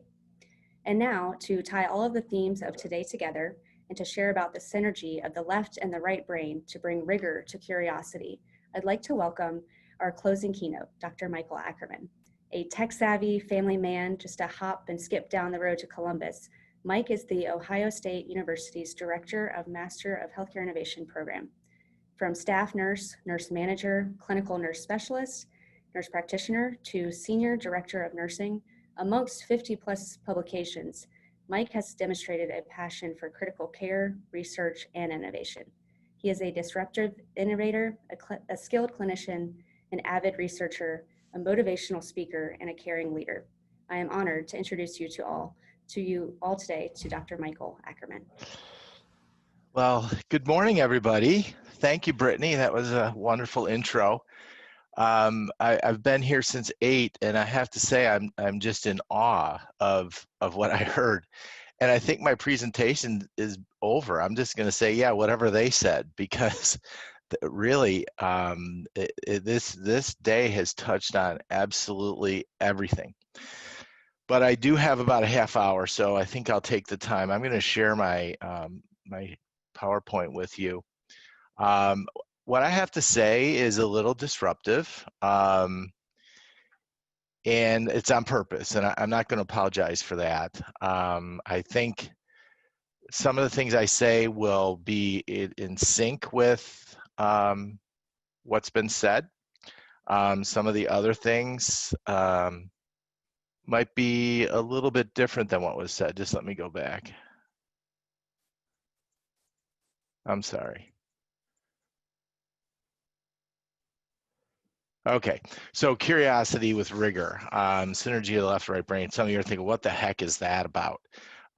Well, the whole process starts with curiosity. And, you know, curiosity is one of those words that's starting to get used a lot. But really, with what you've heard today from the innovators, the entrepreneurs, it all started with curiosity. Like, could we do this better? Is there a better way? And that's been my whole life, my whole career. And I love to tell stories, so I'm going to tell you a few stories about my journey.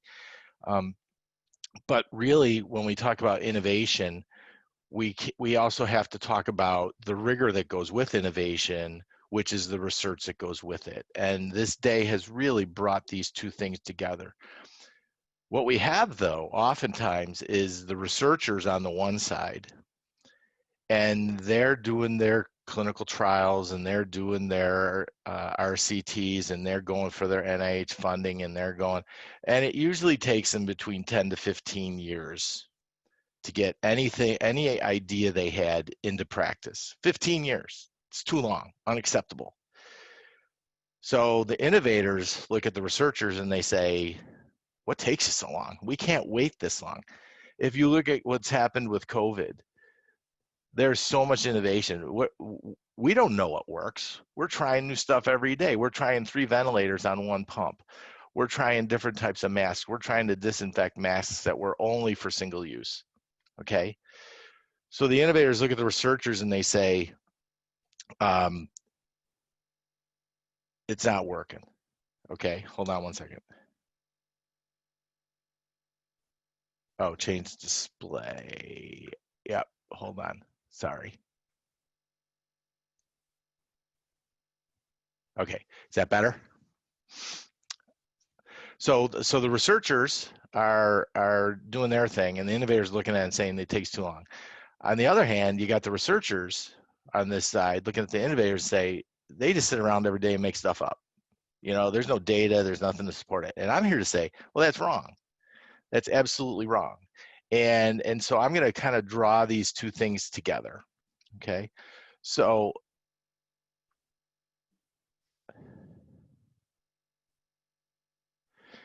for those of you that have a short attention span, let me start with the end in mind. Okay, so this is going to be my last slide too. But what I want you to do is I want you to get excited about the thought of innovation. Right? Just get really excited about it, and hopefully, sitting here for these last few hours, you've really gotten engaged and really are starting to think, man, I think I could do this. Also, get excited about your role in innovation. You have the perfect opportunity to innovate. Okay, make a commitment to challenge the norm, disrupt. Now, your CEO, Dr. Megerian, gave you permission. We know from the literature that people at the bedside want to innovate, but oftentimes they don't feel like they have permission. Your CEO and everybody else that you've heard today has given you permission. They've created a ventures group that gives you permission to think outside the box, to disrupt, to stop doing the stupid stuff, to challenge the things that don't work. Okay, and there must be a better way to do it. Okay, let's try to figure out what is this path, because you heard from some CEOs of startups. 99.9% of you will not end up as that CEO. But there's so many other things that we can do to innovate at the bedside. Okay, so when you think about innovation and you think about entrepreneurship, there's also entrepreneurship, which is doing these things within your own organization. And it was touched on that maybe there's a process that doesn't work. Maybe there's an improvement idea that you have. It doesn't, your final goal doesn't need to be, I'm going to start my own company. Now, if you do, that's awesome. That's wonderful. And your organization has created that path for you. But really have a good understanding, and having that support is absolutely critical. Understand how innovation, research, and design thinking all interface, because they do. And I'm going to show you how that happens. And then prepare to tell your story.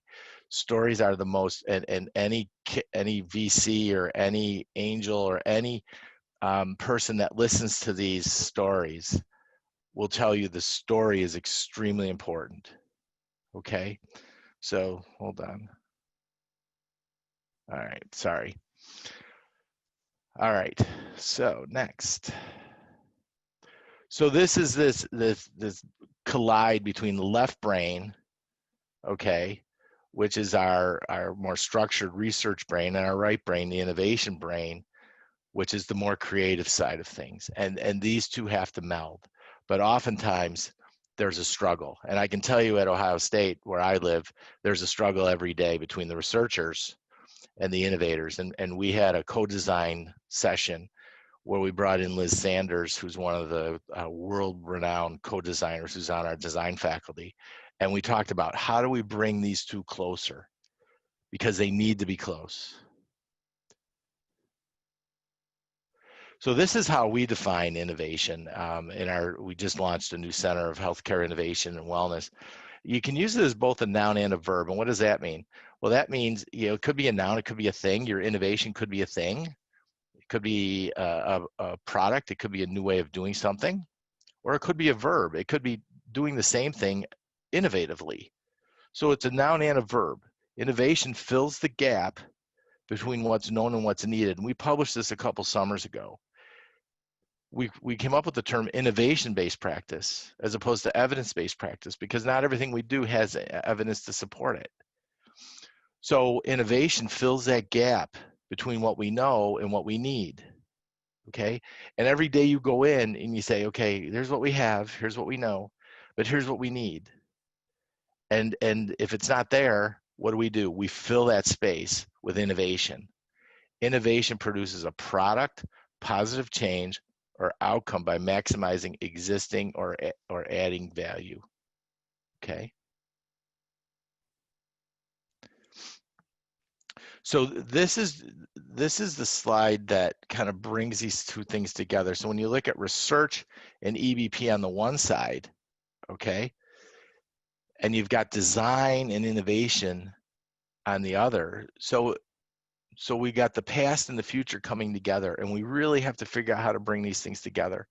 So typically, research and EBP was conducted by researchers and social scientists. It values reliability, validity, rigor, builds upon investigation, analysis, and planning, relies on extrapolation. The design folks, they're typically explored or designers, and they look at things through a different lens. And it sounds like you have a combination of both people, and that's the best world. Design values relevance. Design starts with the end user in mind. Not all research does, okay? It's built through experimentation, ambiguity, surprise. And when you start talking in ambiguity and surprise to researchers, they get uncomfortable. When we wrote our strategic plan for our new center, we had some researchers on the team. And they were all like, oh, this doesn't feel comfortable. This, there's too much ambiguity. He said, yeah, by design, because it's going to change. It draws primarily from the future, and it uses imagination. So that's where that right brain comes in, okay? The right and the left brain working together. And that's a diagram courtesy of Liz Sanders. So this kind of draws in several things. So in the middle is the design process. You start with empathy, you define, you ideate, you prototype, and you test. But what this indicates is it's always moving. You're never done. It's not linear. It's not Newtonian, okay? It's quantum. So design is this process of, first of all, asking what people want and need in the context that they need it. Okay, it's not enough just to ask people, hey, what do you want? But you got to understand the context that they need it, okay? So the inventor that had the pod, the sleep pods, okay, I need to take a nap. But you got to understand the context of where somebody works and where they're going to use that. And then you define, ideate. So this is this dynamic process. It's iterative. You're never done, okay? It's different than quality improvement. Right? Quality improvement's very linear, and okay, we solved it. In design, you're never done. But on the bottom, empathy actually starts with research. So your first step is there anything out there that exists like this? Because if there is, you don't need to innovate in that space because we've already solved that problem. And a lot of people think empathy is void of research, and it's not at all. Okay, so you first do your research, and and is there anything in that space? Has somebody already solved this problem? But also, if you are going to engage in empathy, you have to be a very astute qualitative researcher to really get good data from the people that you're asking and the people that you're engaging in. So you research, you create through your define, your ideate, your prototype, and then you validate, you test, and you do some more research. Because for innovation to stick, typically, for innovation to stick, it needs to be validated. Now, people will argue with me on that, but really, for innovation to stick, and a couple of the entrepreneurs from the startups talked about where they're at with testing right now, and testing is really expensive. Okay, so that's this kind of draws it all together. I hope you like my my little animation there. It took me a while to figure that out. All right, so here we have a picture from a little bit ago. And what do you notice about this picture? Well, there's no gloves, there's no masks, the nurse is wearing a hat. But, you know, back in that day, nobody said, well, is this right? Is this wrong? Is there a better way? But then, you know, as we evolve, we say, I wonder if we could do this better. And I bet you've all had that thought, whether it's with the EMR, whether it's with a procedure, whether it's with, I love the app that keeps all the records together. In fact, one of my capstone groups was working on that. So I wonder if we could do that better. There's the curiosity piece. There must be a way to do it better. I'm going to tell you some stories about how I thought about that. So there's one of your folks and thinking, this EMR, you know, I got to do 4 clicks to check this patient in. Could there be a better way to do this? I bet you there could. All right, so the curiosity piece, it starts with that burning question. Could we do this better? Is there a way to do this better? There must be, all right? But then what? A lot of us just go home frustrated, and that's where the burnout occurs, okay? It's the systematic frustrations that occur when burnout occurs. That's a whole other topic I could talk to you about. But most of the burnout occurs when the system doesn't work to support us, all right? So think about what you do, think about what you could do, and how could that change? And then ask the question. From what I heard this morning, you're in a perfect place to do that if you work at UH. All right, I'm just in awe of the ecosystem that you guys have created. I truly believe that. If I was at a different point in my career, maybe I'd even apply. I don't know. So let's start with a story. So this was me back in the day. That's my wife and I and our first one, little Ian. And this is back in the day. And so I was going to grad school then. I was in a master's program, and we were in one of my courses taught by Dr. Marian Matheson was a critical care course at the graduate level. And we had to write a paper on a practice change. And I thought this was back in the mid 80s. So I don't look that much different right now, but anyways, so I said, yeah, I worked in the ICU my whole life, still do. And I thought, why do we squirt saline down artificial airways? So I thought, well, and we had to write a paper about it. So I wrote a paper about it, and it was the first paper I ever wrote, and I submitted it to Heart and Lung, peer-reviewed journal. It got accepted. My first article ever gets accepted. So I'm like, why do all these professors talk about how hard it is to publish? You know, the first one, well, how stupid was I? But it got published, and that launched me. But I asked the question, couldn't we do this better? Is this really best for patients? Instilling saline. But I wasn't done, okay? So I published it in Heart and Lung in 1985, right? One of my first big publications, I guess. All right. So then what? Well, then I decided to do it for my dissertation. And I studied installation of saline in artificial airways and got done with that and published that in American Journal of Critical Care. All right. This is the publication for that. And then I moved on, career change, went to the University of Rochester, and I published this. All right, we continued the research. So I had the practice change, I had the idea, okay. I want to disrupt practice a little bit. Now, is this an invention? No. Is this a practice change? Is this challenging the norm? Yes. Is it innovation? Well, when you a slide coming up, we're going to talk about exnovation that also needs to occur, and I'll explain what that is. But my point here is, I didn't stop with just writing a paper that says we shouldn't do this. Then I studied it, and I studied it, and I studied it, and we wrote more, and we wrote more. And we finally stopped writing about it because the people that were going to change their practice did. We found it didn't work. If you work in an ICU, you know what I'm talking about. But the people that were going to change, changed. The people that weren't going to change didn't change. So then I started to think, well, what else about airway management that we do? And I started to dabble with some technology companies that do airway management. And I started to talk to a company by the name of Ballard. And Ballard was one of the first, if not the first, inline suctioning catheter. And we were one of the first adopters of the inline suction catheter. Now, when we introduced this, you would have thought we were heretics.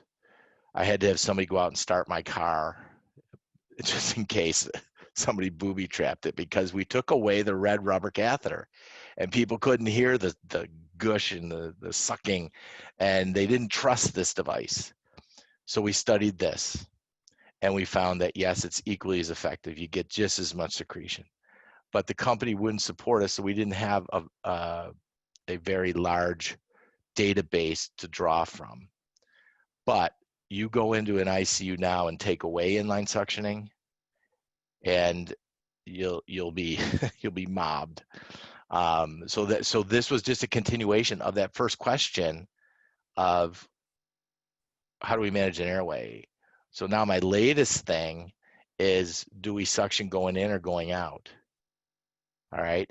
Again, a practice change. I was sitting at the bedside. I was doing a jello test with a trach patient, and we've always been taught never suction going in, always suction coming out. And I said, this is stupid.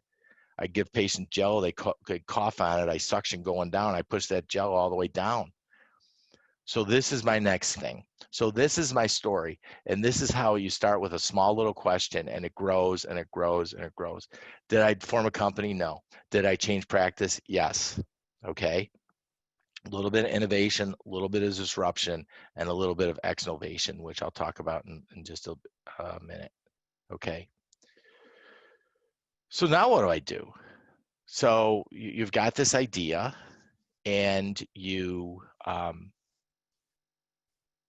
don't think things work as well as they could, or you have a suggestion. You have to find the right people.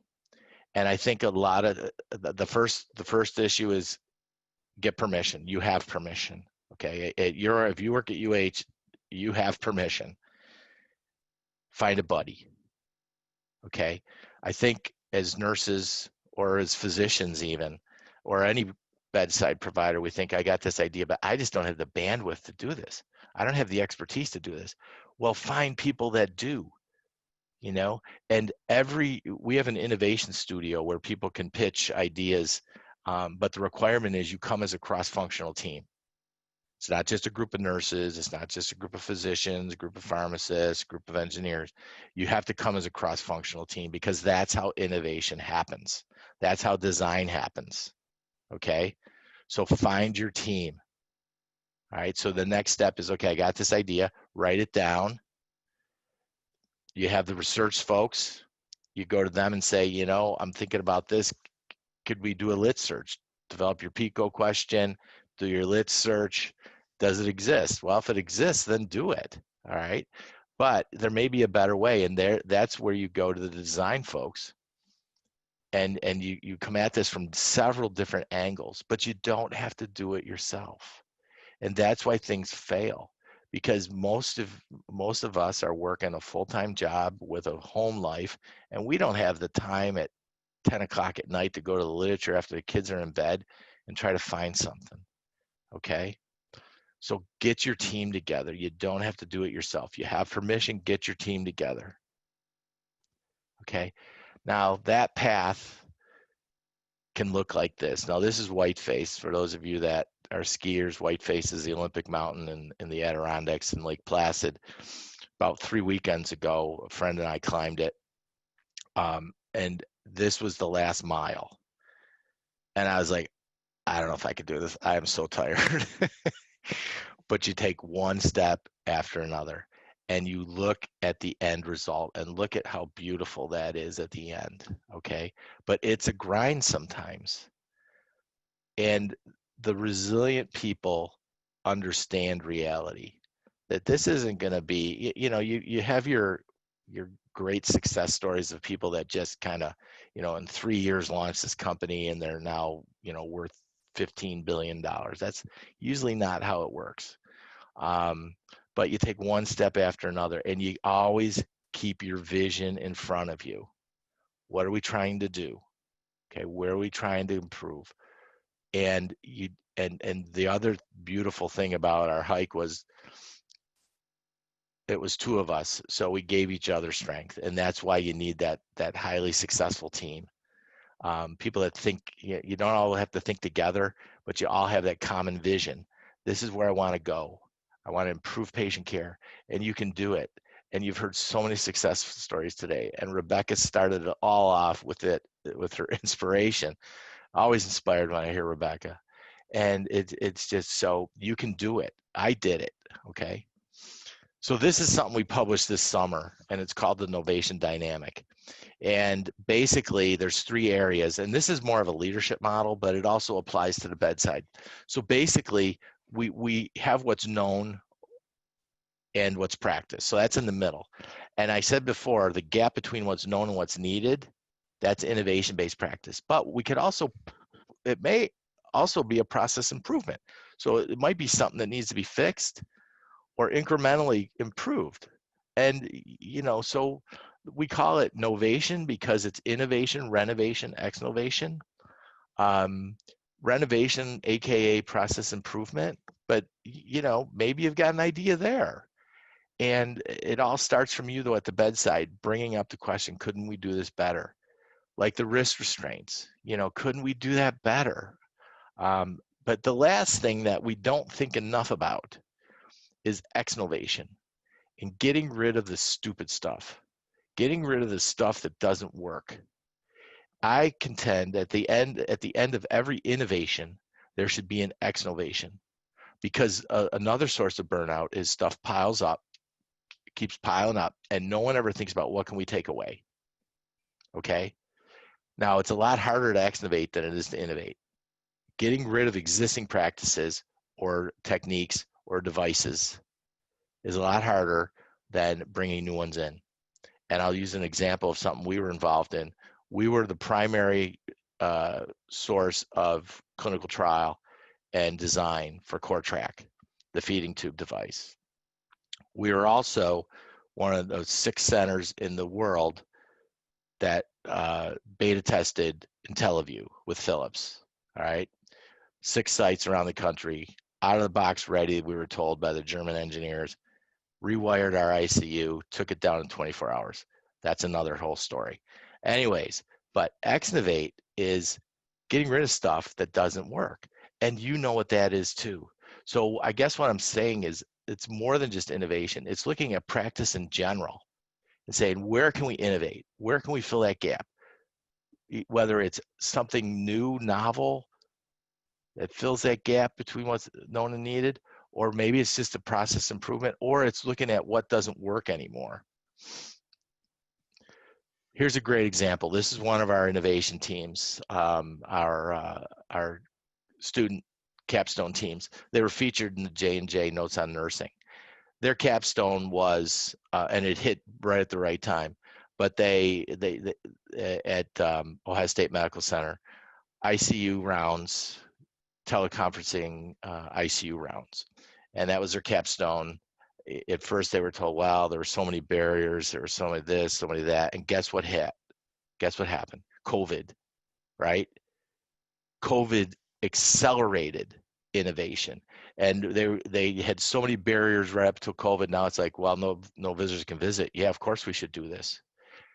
So they were featured in Notes on Nursing. And then Justin, the kid on the right, he actually did a project where their ICU beds didn't face the outside, the window, because the nurses needed to view the patient from the hallway.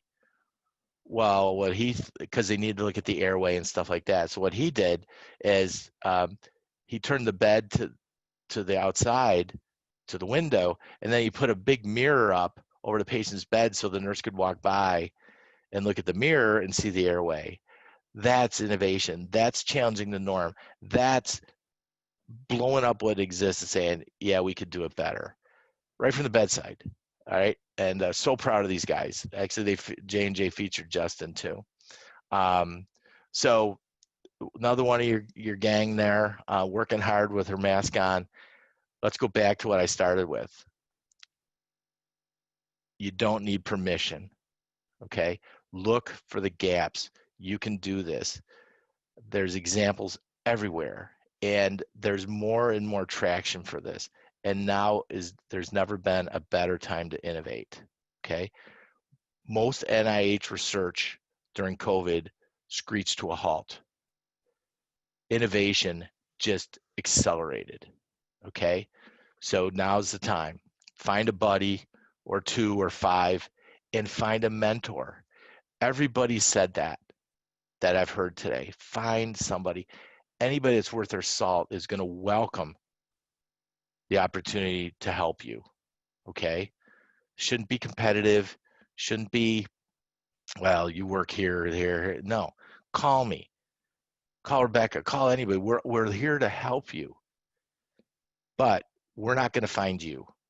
Okay. So find us. Use both sides of your brain.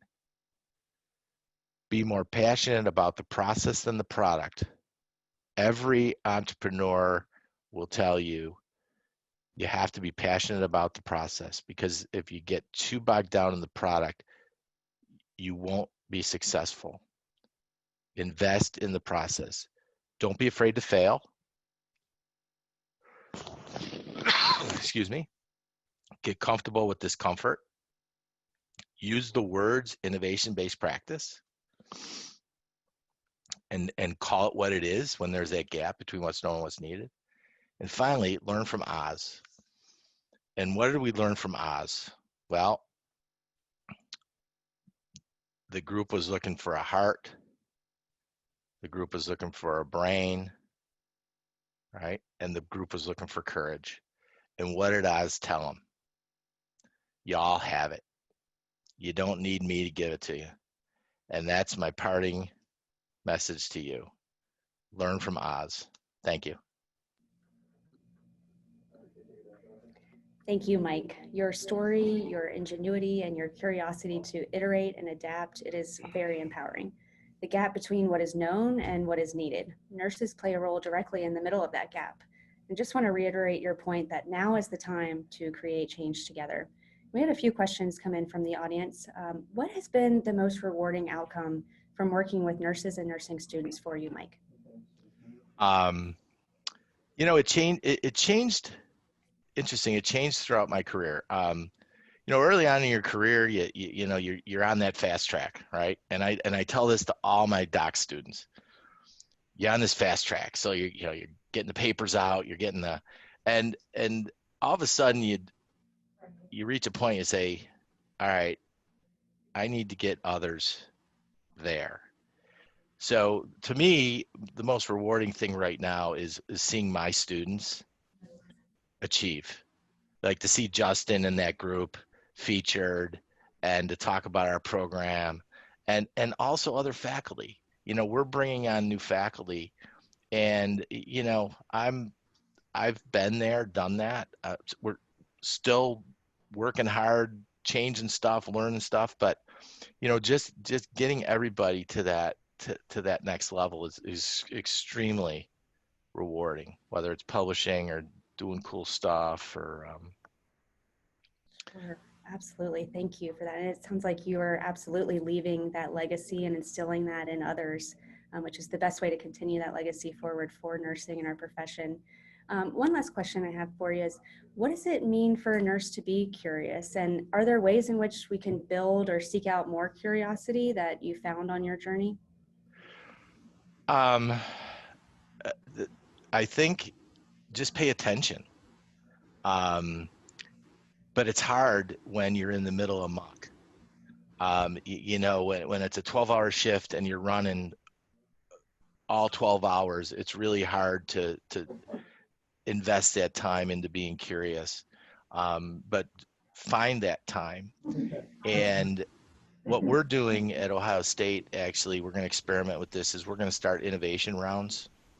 And so Dr. Rattersdorf and I, we're going to pick a couple units, and once a month, we're just going to pop in virtually now and just talk to the nurses just casually about what works, what doesn't work, what keeps you up at night, and give them the opportunity and the time to think about that. So I think it's a commitment, and it also starts at the top. You know, leadership has to invest in it, and I mean, I get a true sense that that's not an issue at UH, but I think they just need to take the time and pay attention, and even write stuff down, you know, as they go, so they can come back to it. Yeah, sure. I know that there's some exciting things going on at OSU in addition to the rounds that you just mentioned. Is there any events or anything coming up, or ways that the audience can get in touch with you? Sure. Well, next month, actually, you'll be joining us at our Entrepreneur Innovation Conference. You can go to our website and find it. So, you know, we do a similar conference to this. And if you're interested in our program, you can certainly go to our website and find out more about our MHI program or our certificate program. Or you can just email me.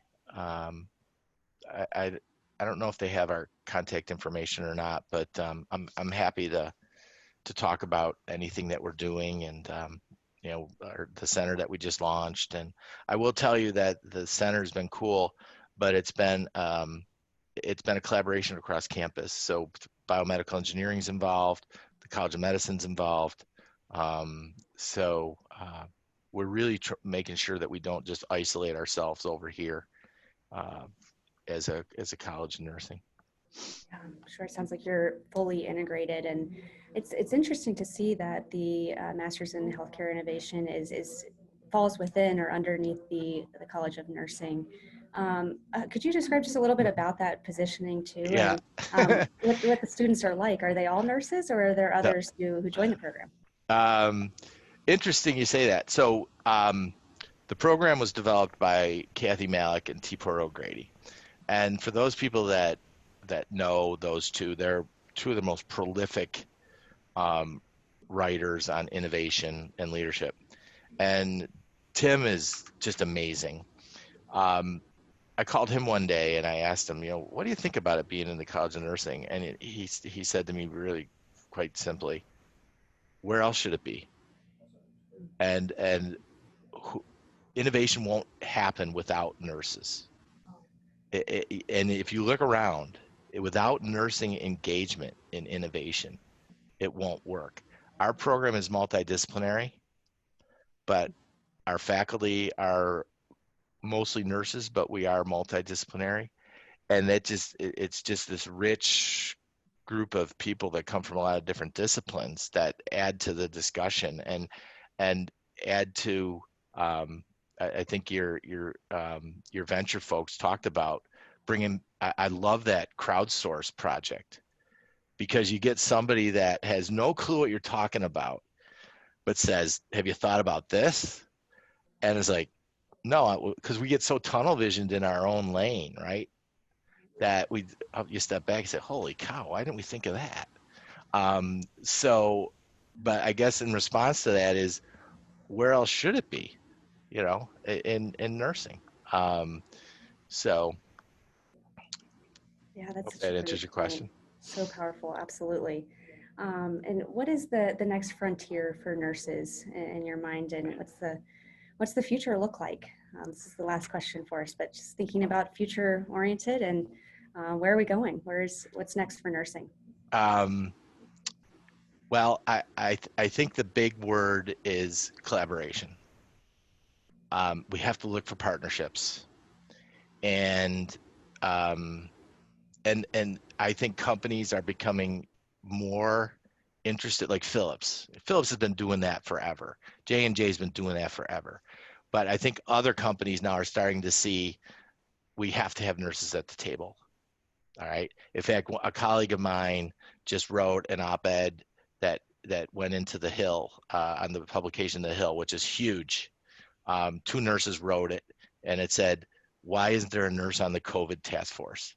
And it is getting a ton of press. Now's a perfect time for us. All right. We got to seize it. And we got to get involved. And I think it couldn't be better. And we got people out there now starting to talk about nurses that never used to. And we got people like yourself and that are leading this, and down the road, Cleveland Clinic and us and Duke and UMass, and perfect time for us. So, but get involved, because nobody's going to come to you and tap you on the shoulder and say, "Hey, why don't you come with us?" No, you got to get involved, make a commitment, and get involved. Yep. Pull up a seat to the table, even if there isn't a seat for you. Make one. That's right. If you're not at the table, you're on the menu. So. Yep. Precisely. Well, on that note, everyone definitely come to the table in your own way. And thank you so much, Mike, for joining us. It's truly been a pleasure to have you and Rebecca. Cannot thank you enough for being just extraordinary leaders by example and for joining us today. So thank you. It's been my pleasure. Thank you. All right, so we're going to bring Jason Pirtz on.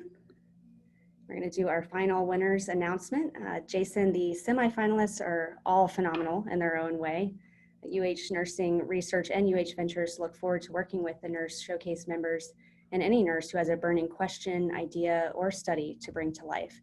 We're going to collaborate with Philips to find the best way to support our winners and potentially our Showcase semifinalists as well. So without further ado, Jason, would you please do the honor of opening the 3rd prize envelope? Well, the suspense is killing me here.